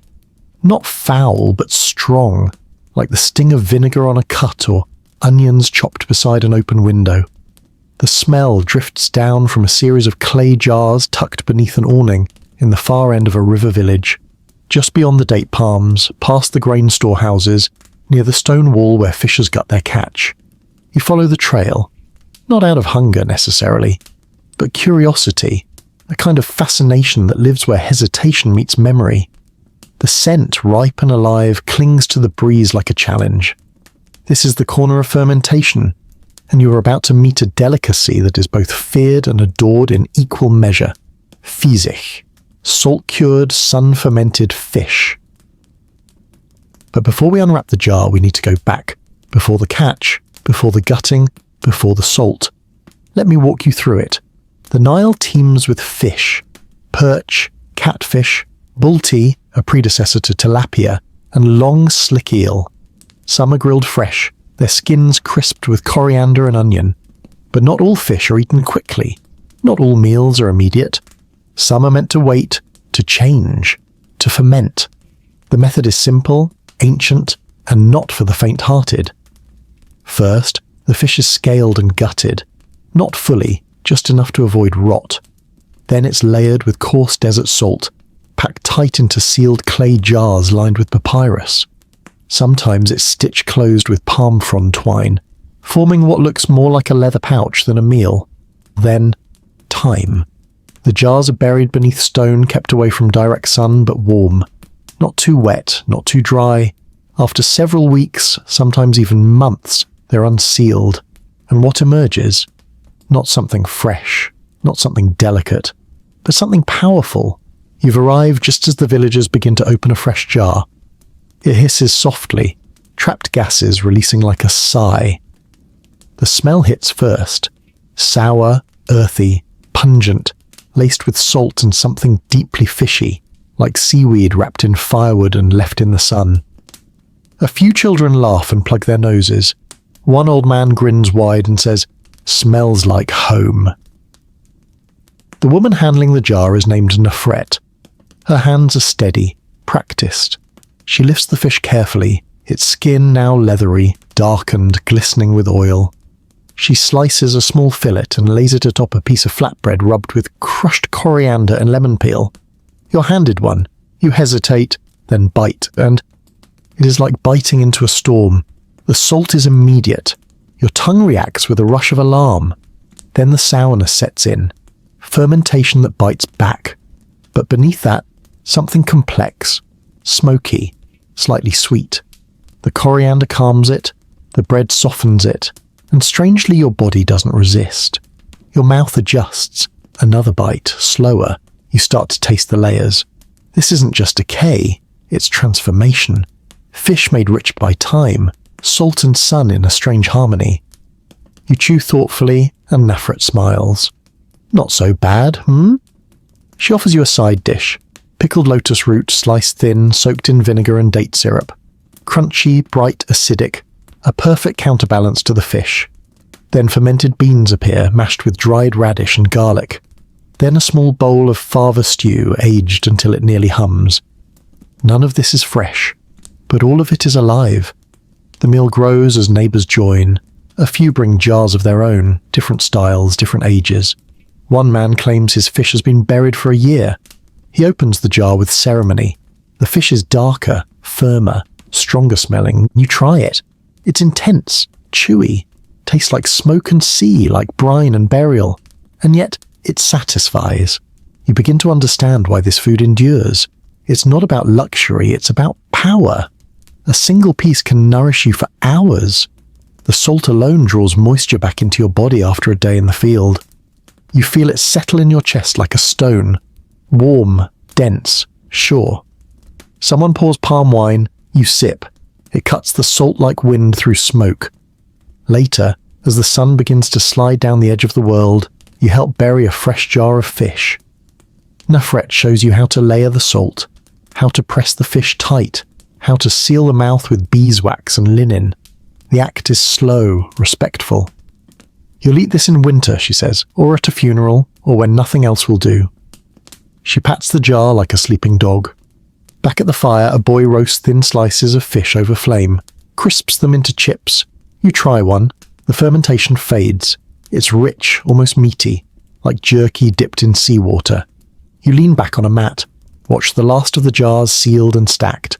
The stars return, the Nile whispers, fish breaking the surface now and then, unaware of the human rituals carried out beside their depths. You let your head tilt, let your eyes soften, and somewhere between the salt and the silence you find sleep. And now we'll wander towards something sweeter again, but stranger too. A fruit that was both food and medicine, sacred and feared. A berry carried in boats across desert dunes. A treat once banned from temples for being too intoxicating. The pomegranate. Let's go there next. It is late in the season.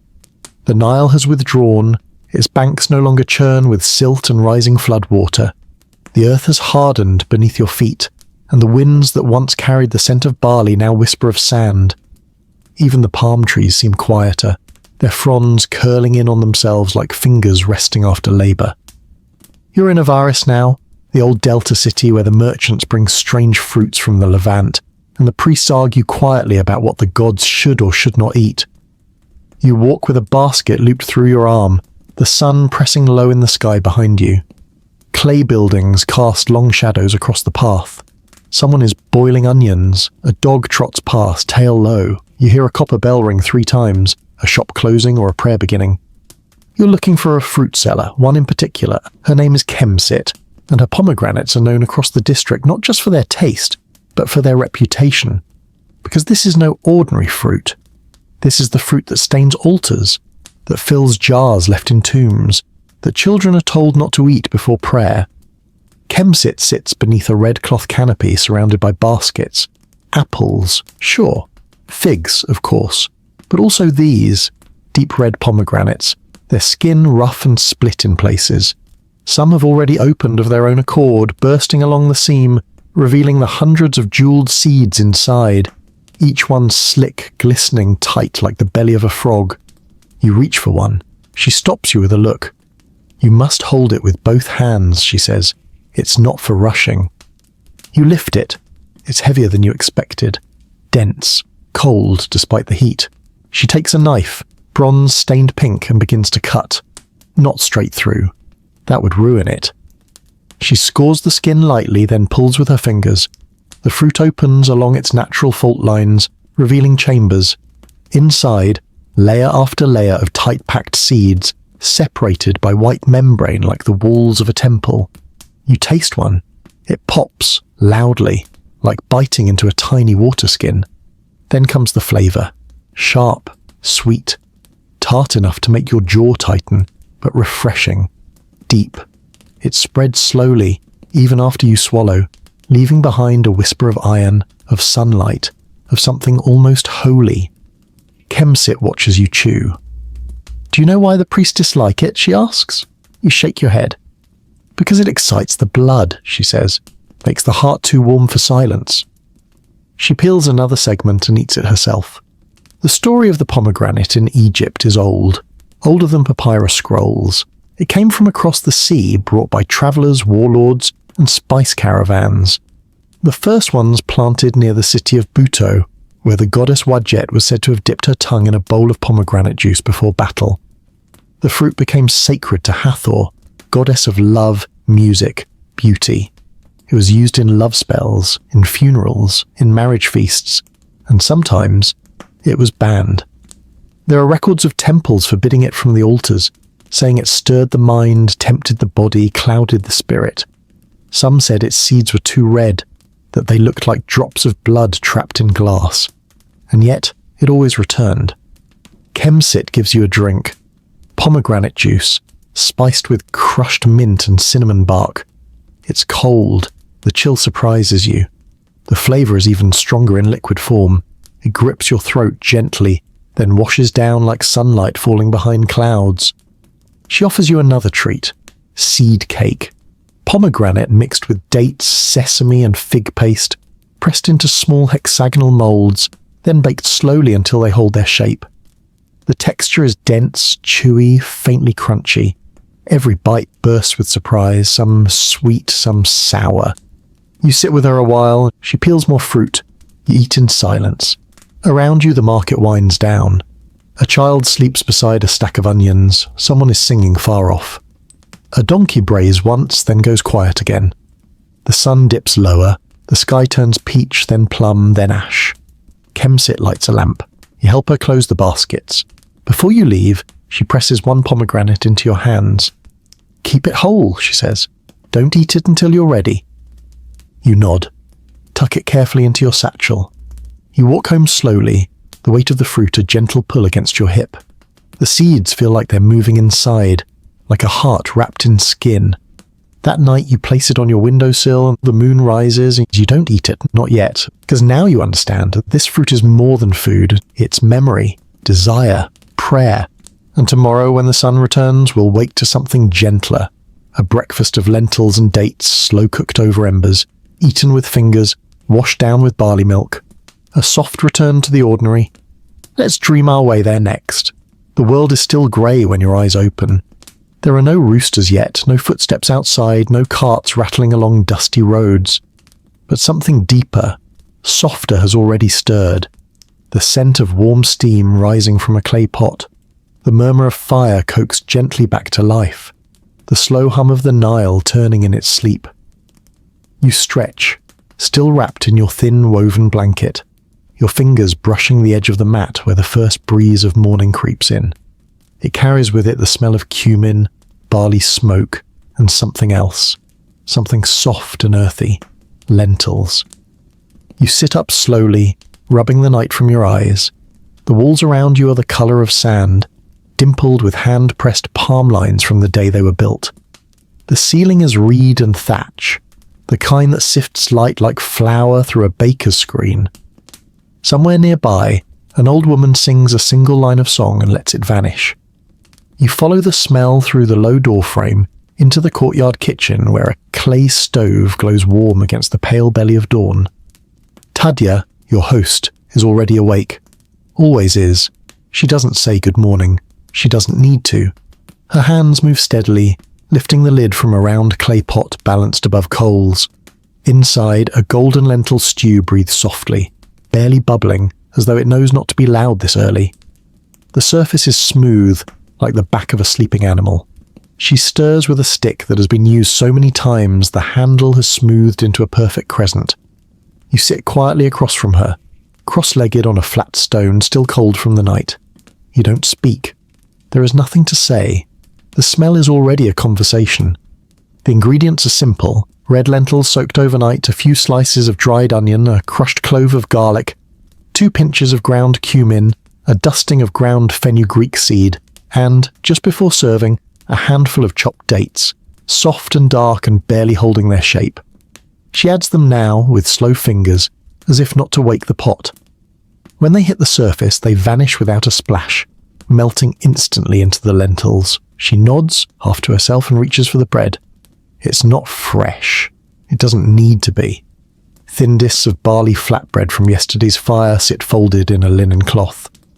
You help her warm them against the side of the stove, turning them gently until the corners curl until they're soft enough to fold but crisp at the edges. She rips one, places it in a small shallow bowl, ladles stew on top, and hands it to you. You hold it with both hands. The bowl is warm.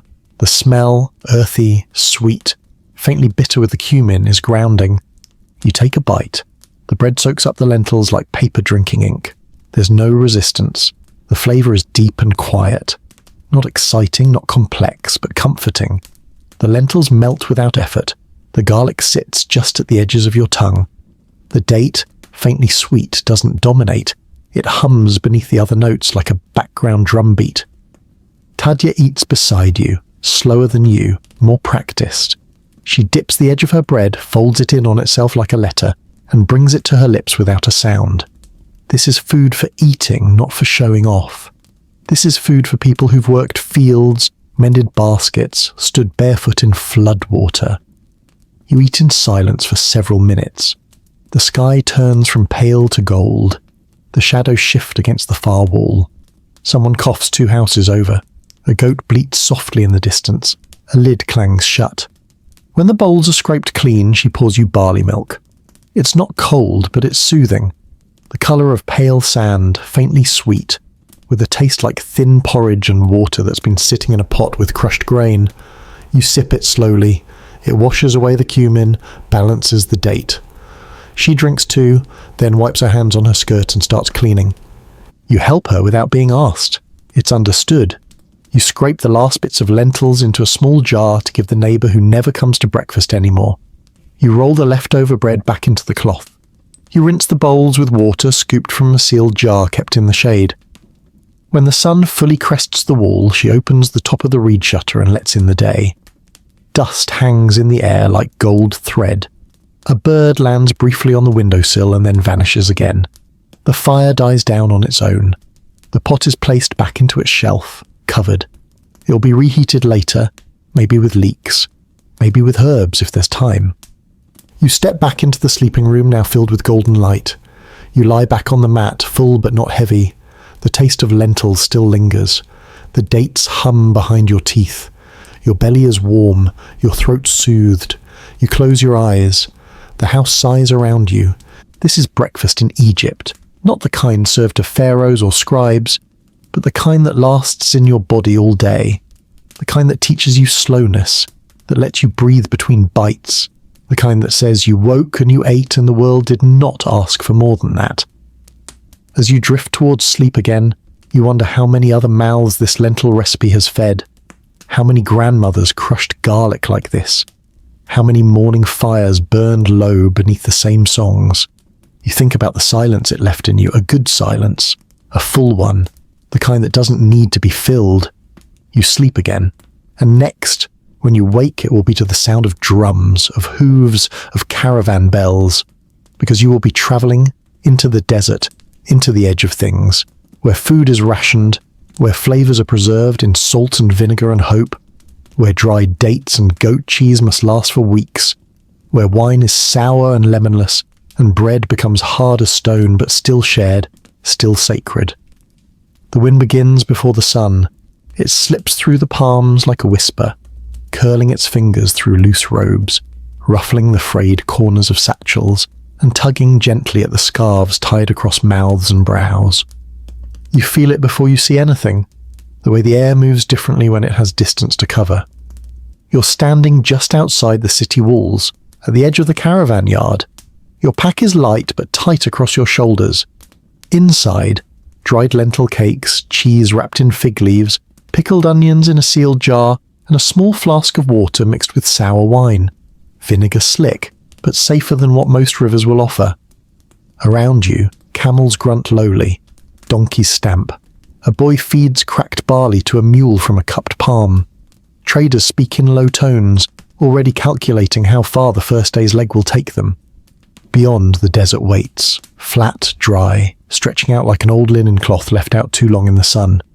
You join your group, not merchants, not pilgrims, just people on the move, a woman heading to her sister's home near an oasis, a young apprentice travelling to join a school of astronomy, a mother with a daughter and a clay jar full of dried fish.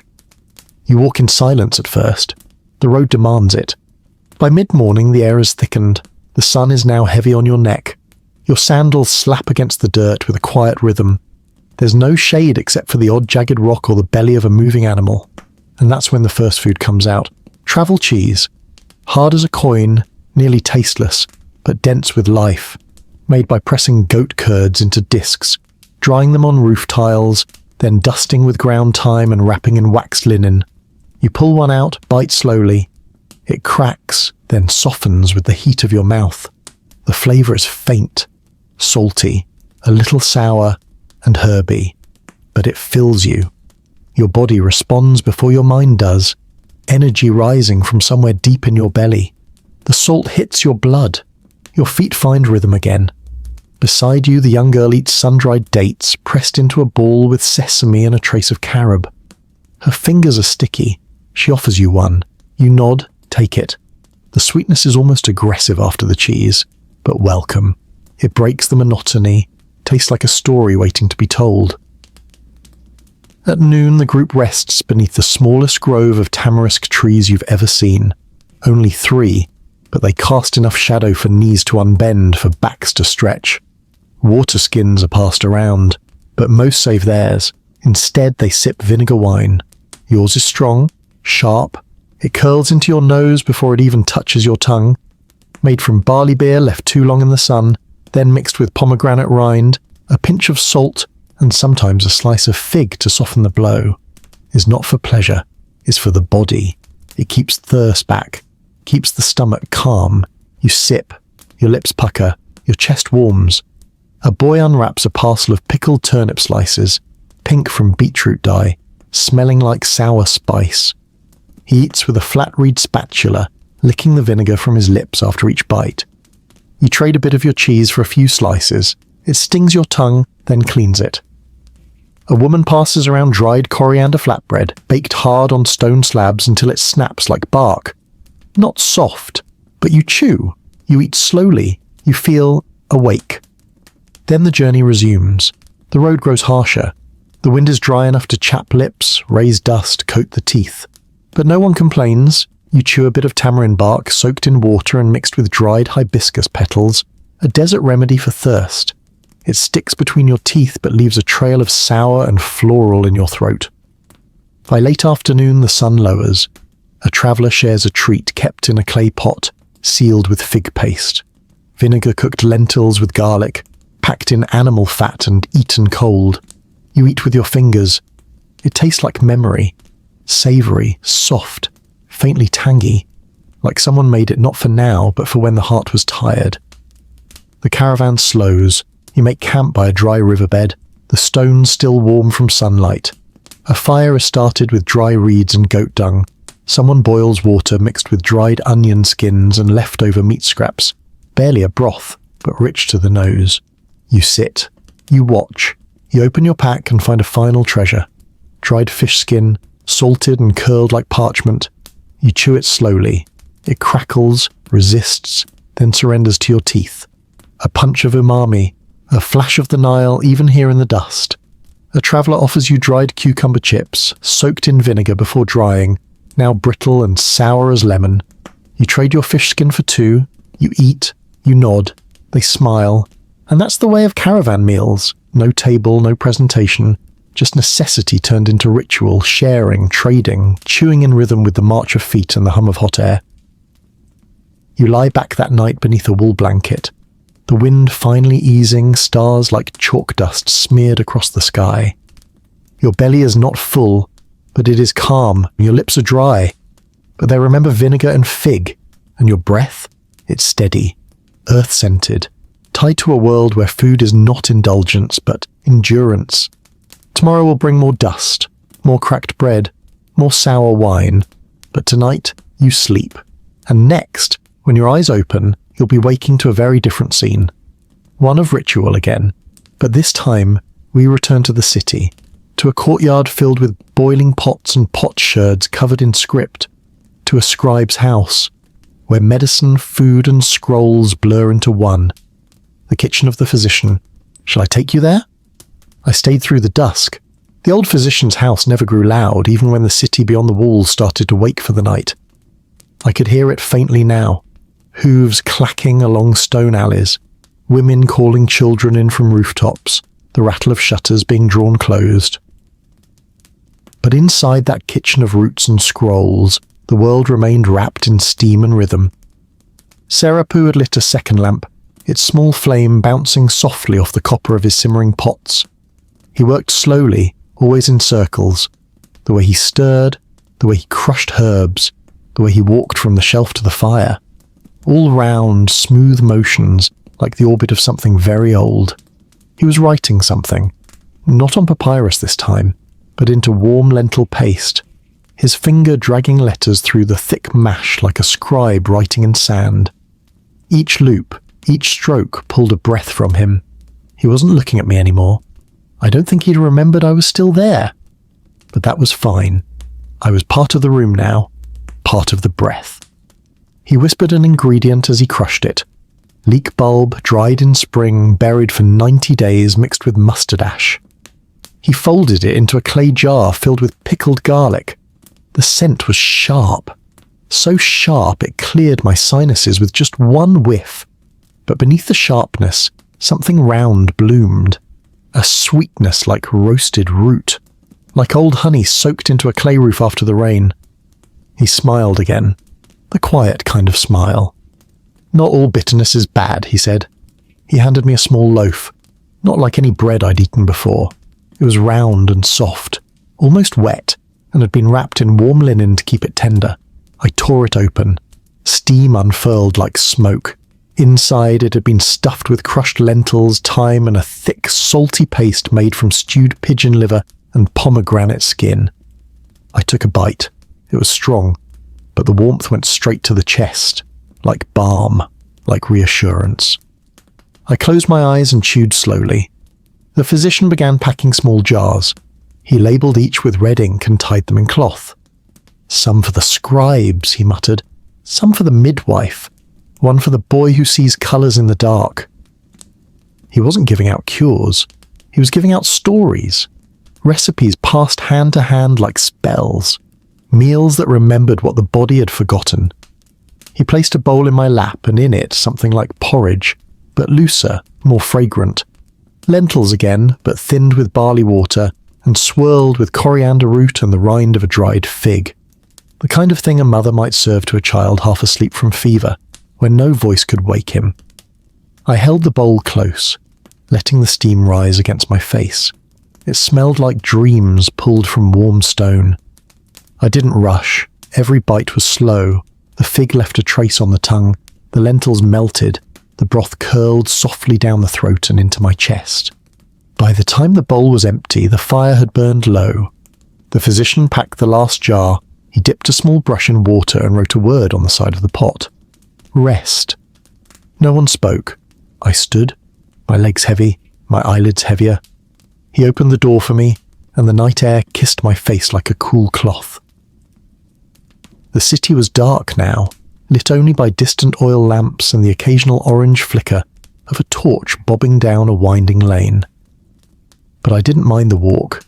I walked slowly, like I was carrying something fragile inside me, like the broth hadn't just fed me but stitched something back together. I think I smiled. Maybe not on my face, but somewhere. Somewhere beneath the ribs, somewhere warm. And as I turned the last corner, the wind lifted softly from the direction of the river, and I swear I could still smell fenugreek. And I knew I'd never forget that kitchen. Not the food, not the scrolls, not the way the silence itself felt seasoned. And now we'll move to celebration, to the clatter of copper trays and the songs of 100 hands baking all at once, to the scent of cinnamon folded into almond dough and meat steaming in golden broth. Because in the next chapter there will be music, and honey, and laughter so thick it spills from doorways. It will be a wedding, and everything, every bite, every voice, every folded date pastry will mean joy. Let's go there next. It began before sunrise, before the courtyard filled with laughter, before the drums, before the spices even touched the air. It began with flour and a bowl and a quiet, steady rhythm. I remember hearing it, just past dawn, the pat-pat-pat of dough being shaped into discs, pressed with calloused fingers, then laid flat beneath cloth to rest in the still cool shadows of the eastern wall. The fire hadn't been lit yet, but the intention already filled the space. There would be no priest this morning, no rituals with gold or scrolls or feathers. The only rituals were edible, folded into every loaf, soaked into every bean, kissed into the crust of every bread pulled steaming from the clay oven. I sat beside the stove as it was lit, the kind made of river mud and cracked stone, its belly blackened from years of smoke. The wood snapped low, stubborn at first, then slowly surrendered. The smoke began to rise, not fast, not eager, just steady, like breath, like certainty. The bride's mother stirred the first pot. A lentil stew yellowed with turmeric and deepened with leeks softened for hours the night before. She didn't speak as she stirred. She didn't need to. The spoon's arc was ancient, slow, sure. It was a rhythm older than music. I helped where I could, shaping bread, fetching onions, placing jugs of palm vinegar on the upper shelves to catch the light. But mostly, I watched. Let the kitchen tell me its story.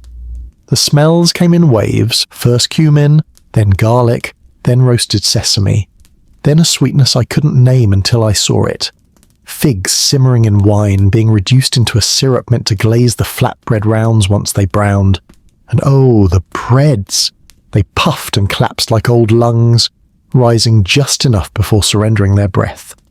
Some were stuffed with cheese and dill, some folded around garlic and leeks. A few were left plain to be dipped into meat broth served later in the copper trays that had already begun to gleam in the morning sun. By mid-morning the neighbours arrived, not with invitations but with ingredients. A woman brought saffron wrapped in linen. A boy carried pickled lemon slices in a clay bowl. Someone rolled in a jar of sour yogurt, thick and faintly golden, to be mixed with honey and shaved cucumber. No one asked what to bring. Everyone simply knew.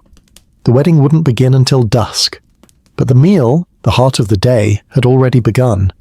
A goat was roasted whole in a pit dug the night before, wrapped in fig leaves, stuffed with rice cooked in coriander and dried herbs.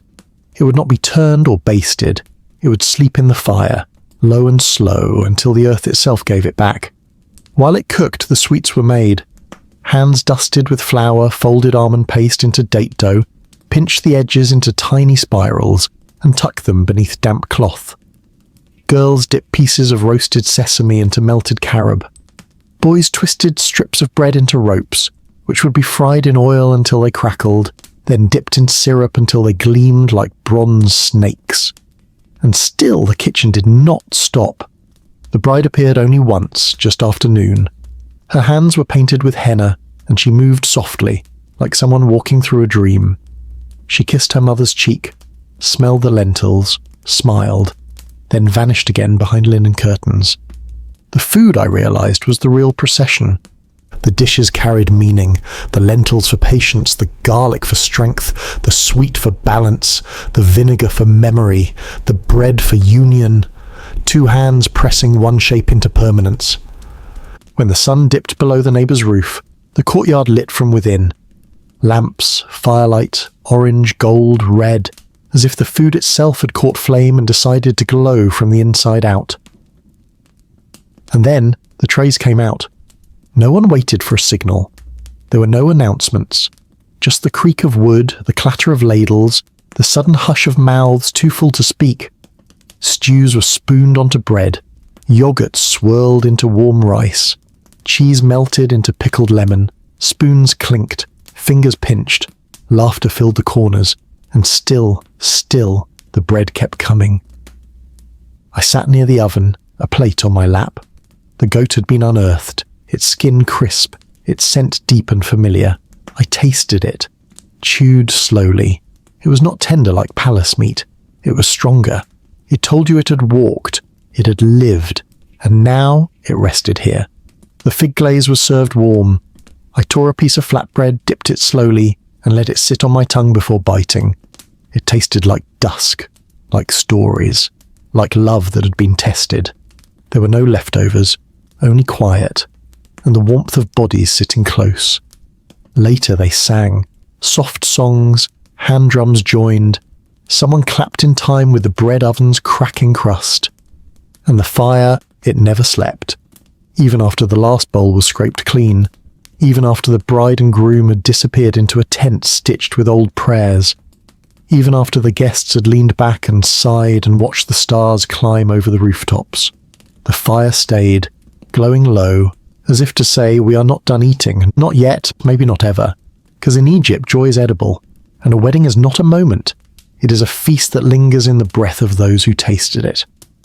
And next, we'll walk into silence again, into an orchard of sour fruit and whispered gossip, where old women collect citrus for medicinal drinks, and where sweetness hides behind bitterness. The path was dry and cracked, lined with stones that hadn't been moved in years. I followed it out past the last house in the village, past the walls where gossip no longer stuck, past the place where shoes were optional and shadows grew longer before noon. The air here was different, cooler in a way that didn't come from wind but from the leaves. Thousands of them, all whispering, all remembering. This was the citrus grove, not planted for beauty, not planted for selling. It belonged to the old women, the ones who wore linens bleached a pale grey, the ones whose fingers were always stained with rind, the ones who spoke softly and cut sharply.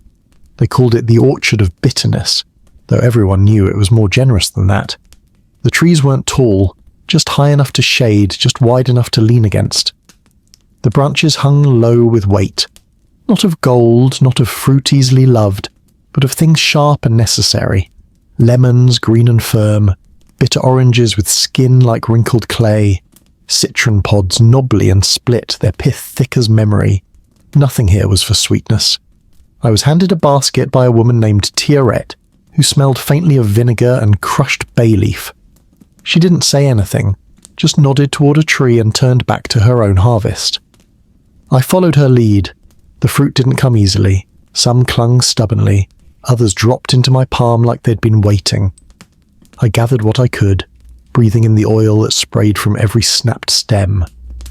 Later, we sat in the clearing near the centre, a ring of flat stones made into makeshift seats. No one sat in the middle. The baskets circled us like offerings. A fire was lit, not for warmth, but for boiling water. Into the pot they added slices, thick coins of orange peel, long shavings of lemon rind, crushed bay, a few dried leaves I didn't recognise. The scent rose like an old story.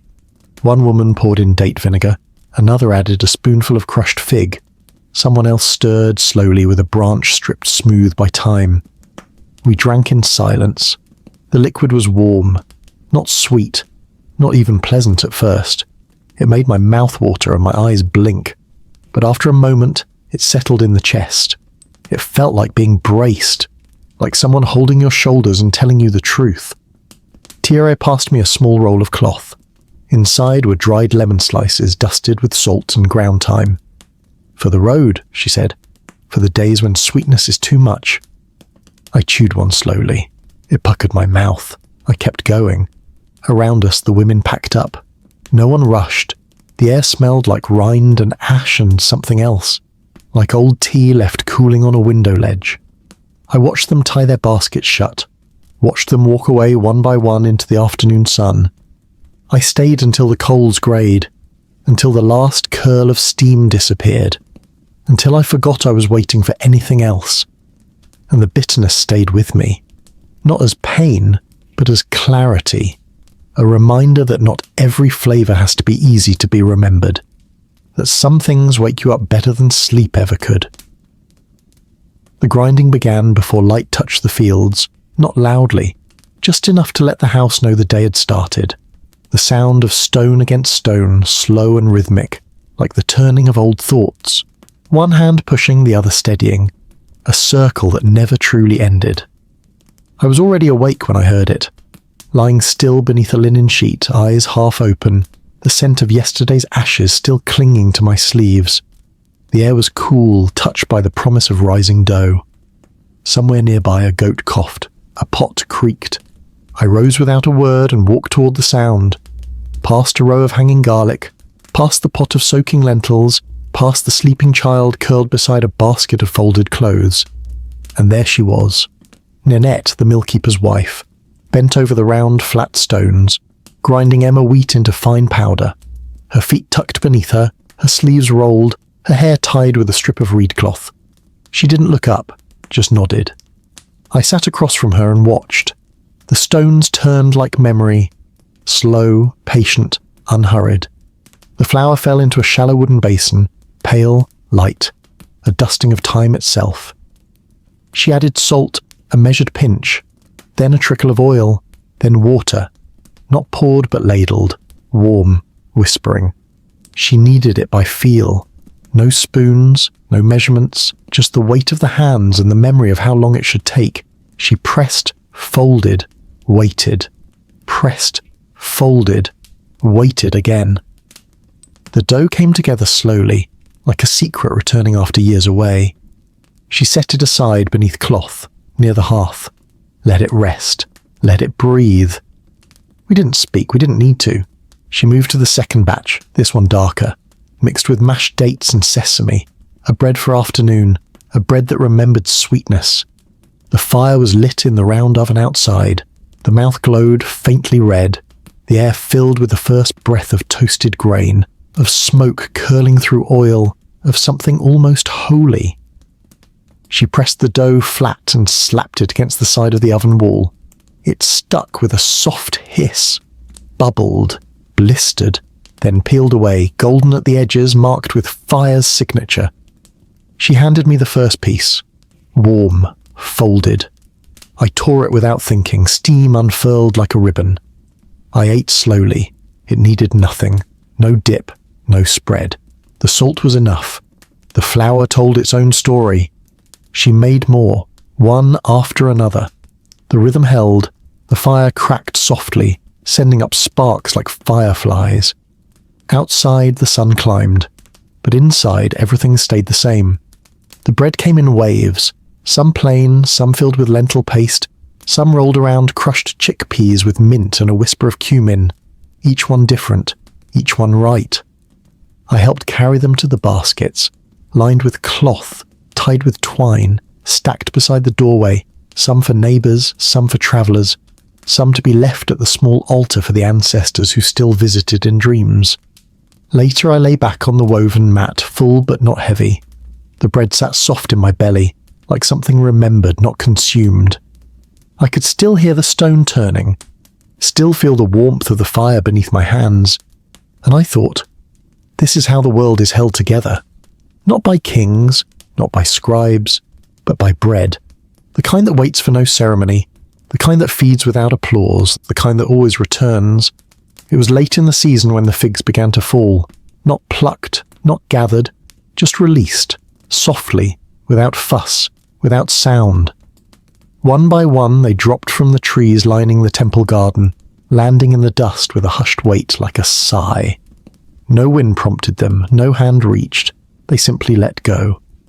I was resting beneath one of those trees, back against the stone wall warmed by morning sun, watching the shadows of the fig leaves dance against the ground. The priestesses were sweeping nearby, reed brooms brushing against white tile, sweeping offerings from the day before. They moved slowly, softly, as if afraid to break the quiet that had settled over everything like dew. No one ever raised their voice in the garden, not even the birds. A fig landed near my ankle, ripe, purple-black. Its skin split just slightly. I picked it up, felt its weight in my palm, still warm, still alive. I didn't eat it yet. I just held it there, as if waiting for permission. Behind me, a pot simmered low on a corner flame, a preserve. Figs stewed with a touch of vinegar and dusted clove. One of the temple cooks had started it at dawn, after gathering the bruised fruit from the garden floor. Nothing was wasted here, not even a fig that landed too early. She stirred with the patience of someone who understood sweetness. She didn't speak, only raised her eyes now and then to check the colour, deep gold, almost amber. Steam rose in thin threads, curling around the eaves, curling into my nose, into my memory. Someone passed by with a tray, thin wafers of flatbread dotted with crushed fig seeds and roasted barley. I took one without asking. It melted in my mouth. Sweet, earthy, faintly charred.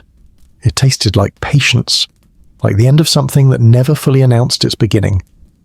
Later, the fig stew was cooled, poured into small bowls, and served with a dollop of sour goat's milk that had thickened in the shade since morning. The contrast was perfect. Tang against deep sugar, cool against warm, the milk clinging to the spoon like fog on stone. I ate slowly, watching another fig fall. The trees did not speak, and yet they said everything. Figs were never part of the feast. They were not roasted like duck, or folded into temple bread, or pressed into oil. They were the afterthought, the pause, the reward for silence. You didn't ask for them. You found them, or they found you. And they were never gathered in baskets, only in pockets, in palm leaves, in quiet. A girl plucked one that had just landed, turned it in her fingers, then tucked it into the fold of her sash. She didn't eat it. Not yet. I thought of all the figs that had ever fallen, untouched, uneaten, left to bees, to dust, to time, and how some sweetness was meant to be forgotten. How not everything sweet was meant for a mouth. That night I wrapped 3 figs in linen, took them with me as I left the garden. I didn't eat them. I placed them by the bed beneath the sill where the breeze might find them. And when I woke, one was gone, and I didn't mind. because sometimes sweetness leaves quietly, and only its scent remains. The sun had already gone, but the light hadn't left yet. It lingered in the sky like steam rising from warm bread, golden and soft, refusing to vanish completely. The kind of light that makes everything look like a memory before it's even over. I walked slowly toward the riverbank, the same path I'd taken as a child, barefoot and careless, chasing dragonflies through stalks of papyrus. But this time, I walked with my hands behind my back, a small cloth-wrapped parcel under one arm, and something quieter in my chest than memory. The water moved without effort. That was the first thing I noticed. It wasn't rushing, it wasn't still. It simply went on, the way time does when no one's watching. I sat by a rock I'd known for years, the kind of rock that stayed warm long after the sun was gone. I laid out the parcel, a small piece of flatbread, already cracked at the corners, and a round hand-thrown cup filled with date tea, steeped with dried lemon and fig root. The same tea my grandmother made when no one in the house could sleep. I didn't eat the bread. I didn't need to. I just looked at it, remembered every hand that had ever kneaded dough in silence, every story told between cups, every sorrow smoothed out with spice. The tea was still warm. I sipped, closed my eyes, listened. The river didn't speak, but it remembered. I could taste it in the tea.